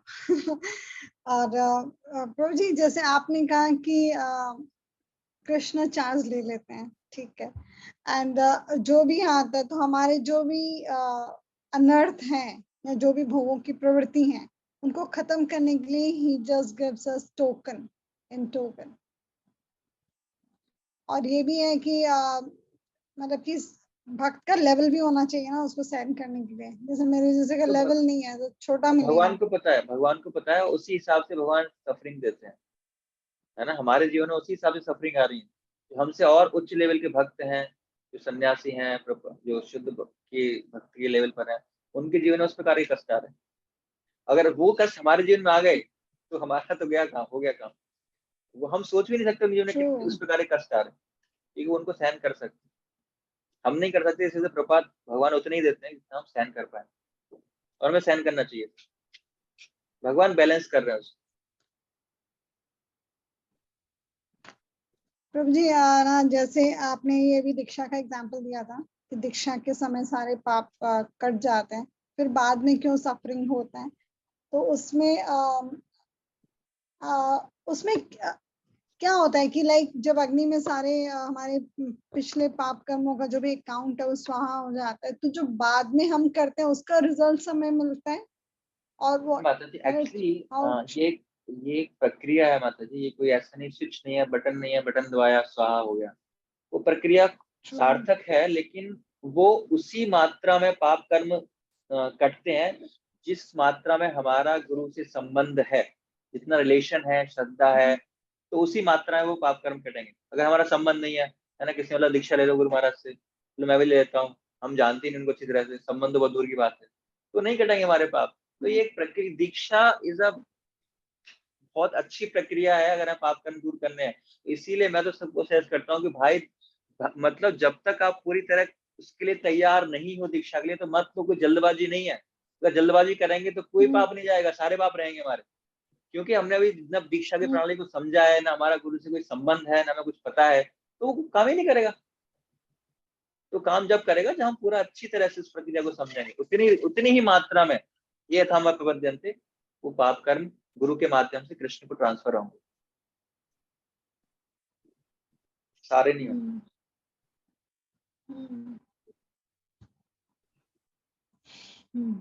सारे भी हो सकते हैं, मतलब वो हो सकते हैं, लेकिन हमारे नहीं होते।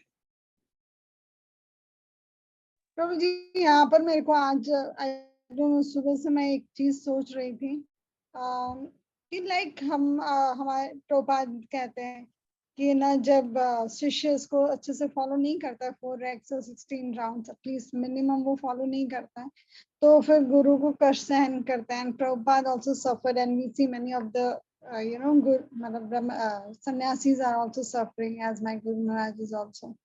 So उसमें प्रभु जी ये ना जैसे बाहर और भी वैष्णव संप्रदाय है ना, प्रामाणिक और भी संप्रदाय है, और पर हम उनको नहीं देखते। मतलब आई नो मतलब कि many of those and my family मतलब कि ऐसे दीक्षा मिल गई है type, but they are not following everything, but they are not suffering. So I don't know how to understand this.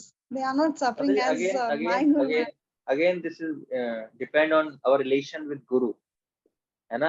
तो ये it is not necessary कि वो हर डिसाइपल के जिन्होंने दीक्षा लिया, हर डिसाइपल के जो रिएक्शन उनको गुरु ले रहे हैं, नहीं ले रहे गुरु। तो गुरु चूज कर सकते हैं कि मुझे किसके लेना है, जिनका ये गुरु के पास अधिकार है। जरूर वो इज नॉट फोर्स्ड कि जिनको मैंने दीक्षा दी उनके उनके रिएक्शन लेने हैं, उनका फोर्स नहीं है उनके ऊपर, कोई जबरदस्ती नहीं है। वो अपनी इच्छा से कुछ लोगों के लेते जिनका उनका उनसे शिष्यों से संबंध है, ये उन पर डिपेंड करता है। तो जितना ज्यादा संबंध होता है उतने रिएक्शन लेने पड़ते हैं गुरु। इट्स अपनी इच्छा से, कोई फोर्स नहीं है। जैसे मान लो कि प्रभुपाद कहते हैं, है ना, कई बार प्रभुपाद कहते हैं कि मैंने दीक्षा तो कई लोगों को दी है, लेकिन शिष्य कुछ लोग है मेरे, है तो जिनको प्रभुपाद शिष्य समझ रहे हैं उनकी रिएक्शन प्रभुपाद ले रहे हैं। जिन्हों की दीक्षा दी सबके ले रहे हैं, तो अगर सबके लेंगे तो हो गया राम नाम सत्य, है ना, तब नहीं सह पाएंगे। तो गुरु के ऊपर ऐसा नहीं उनको फोर्स है कि आपने दीक्षा दी है तो नहीं, ऐसा कुछ नहीं है। वो खुद इच्छा करेंगे उनके ले सकते, नहीं तो नहीं, जबरदस्ती नहीं। डिपेंड्स, ओके, तो ये उनकी इच्छा है, उनकी इच्छा है, और डिपेंड्स भी करता है कि उसका उससे संबंध बहुत ही प्रगाढ़ है ना, तब वो जाते हैं रिएक्शन, नहीं तो नहीं जाते। तो दो कंडीशन है। प्रभु जी यहाँ पर एक और क्वेश्चन ये आ रहा है, आई थॉट मतलब कि I hope I am not troubling you more. यहाँ एक प्रश्न ये आता है कि जितना डीपन रिलेशनशिप होगा तब तो फिर वो भक्त नहीं करेगा ना। हाँ, अच्छा है। जितना लूज रिलेशनशिप कभी कभी कुछ गलती हो जाती है, कभी कभी एक्चुअली गलती सबसे हो जाती है, ऐसा कुछ नहीं है। डीप रिलेशन होता है, सिद्धांत को समझ रहा है, लेकिन फिर भी भौतिक माया का इतना प्रभाव है, हर व्यक्ति गलती कर सकता है, करता भी है। देन अगर आप खुद ही सोचो, अगर हर जितने भी डिसाइपल हैं, है ना, 50,000 60,000 डिसाइपल हैं, हर व्यक्ति का कर्म गुरु लेने लगा तो हो गया कल्याण। तो ऐसा इम्प्रैक्टिकल है बहुत ही।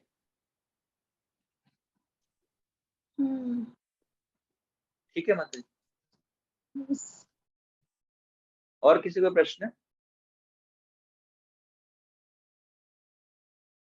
रूपान और गौरांग रोजी, जैसे हम देखते हैं कि भक्तों के जीवन में भी दुख आता है, क्लेश आते हैं, और अभक्तों के भी आता है। तो हम ऐसे बोलते हैं कि भक्तों के जीवन में आता है, लेकिन वो कब निकल जाते हैं उनको पता नहीं लगता है ना। तो क्या मतलब ये भक्तों की सिर्फ एक चेतना का ही बदलाव होता है कि उनको दुख आते हैं और पता नहीं लगता, या कोई और कारण भी हो सकता है इसका? हाँ, वो चेतना है, सहन शक्ति है। हाँ, उसका प्रभाव पड़ता है कि नॉर्मल व्यक्ति के जीवन में वही दुख आ रहा है तो उसे बहुत बड़ा कष्ट लग रहा है। तो उसे पता है कि एक्चुअली हमें मेंटली प्रिपेयर होना पड़ता है ना। कुछ व्यक्ति ना जो मेंटली स्ट्रांग नहीं होते हैं, तो उन्हें छोटी सी चीज भी बड़ी दुख लगती है। जैसे क्या है कि जैसे मैंने इंजेक्शन लगाने का उदाहरण दिया, तो उसको लगता है पता नहीं कितनी बड़ी चीज है ना। कई लोग बड़े हो जाते हैं, मतलब 30-40 साल के हुए, उनके लिए इंजेक्शन लगाना एक बहुत बड़ा प्रोजेक्ट है कि 4 लोगों को पकड़ना पड़ता है मेंटली। और कुछ लोगों के लिए कुछ नहीं है, लग गया कुछ पता ही नहीं पड़ता कब लग गया इंजेक्शन। तो सब मेंटली डिपेंड करता है। तो भक्त तो मेंटली स्ट्रांग रहते हैं, वो सहन शक्ति उनकी बढ़ जाती है, क्योंकि भौतिक स्तर से वो देहात्म चेतना से ऊपर उठ रहे हैं। जितना व्यक्ति देहात्म चेतना में हो ज्यादा होगा उतना कष्ट ज्यादा महसूस होगा उसको, जितना थोड़ा सा ऊपर होगा वो लाइट फील करेगा, कष्ट कम फील आएगा उसको। थैंक यू प्रभु जी। हरे कृष्ण। ठीक है, तो यहाँ पर हम विराम देते हैं। नेक्स्ट हम जो 5 लक्षण है कल की क्लास में डिस्कस करेंगे। हरे कृष्णा कृष्णा कृष्णा हरे हरे, हरे राम राम हरे राम, राम जगत गुरु प्रभुपाद की जय। की जय।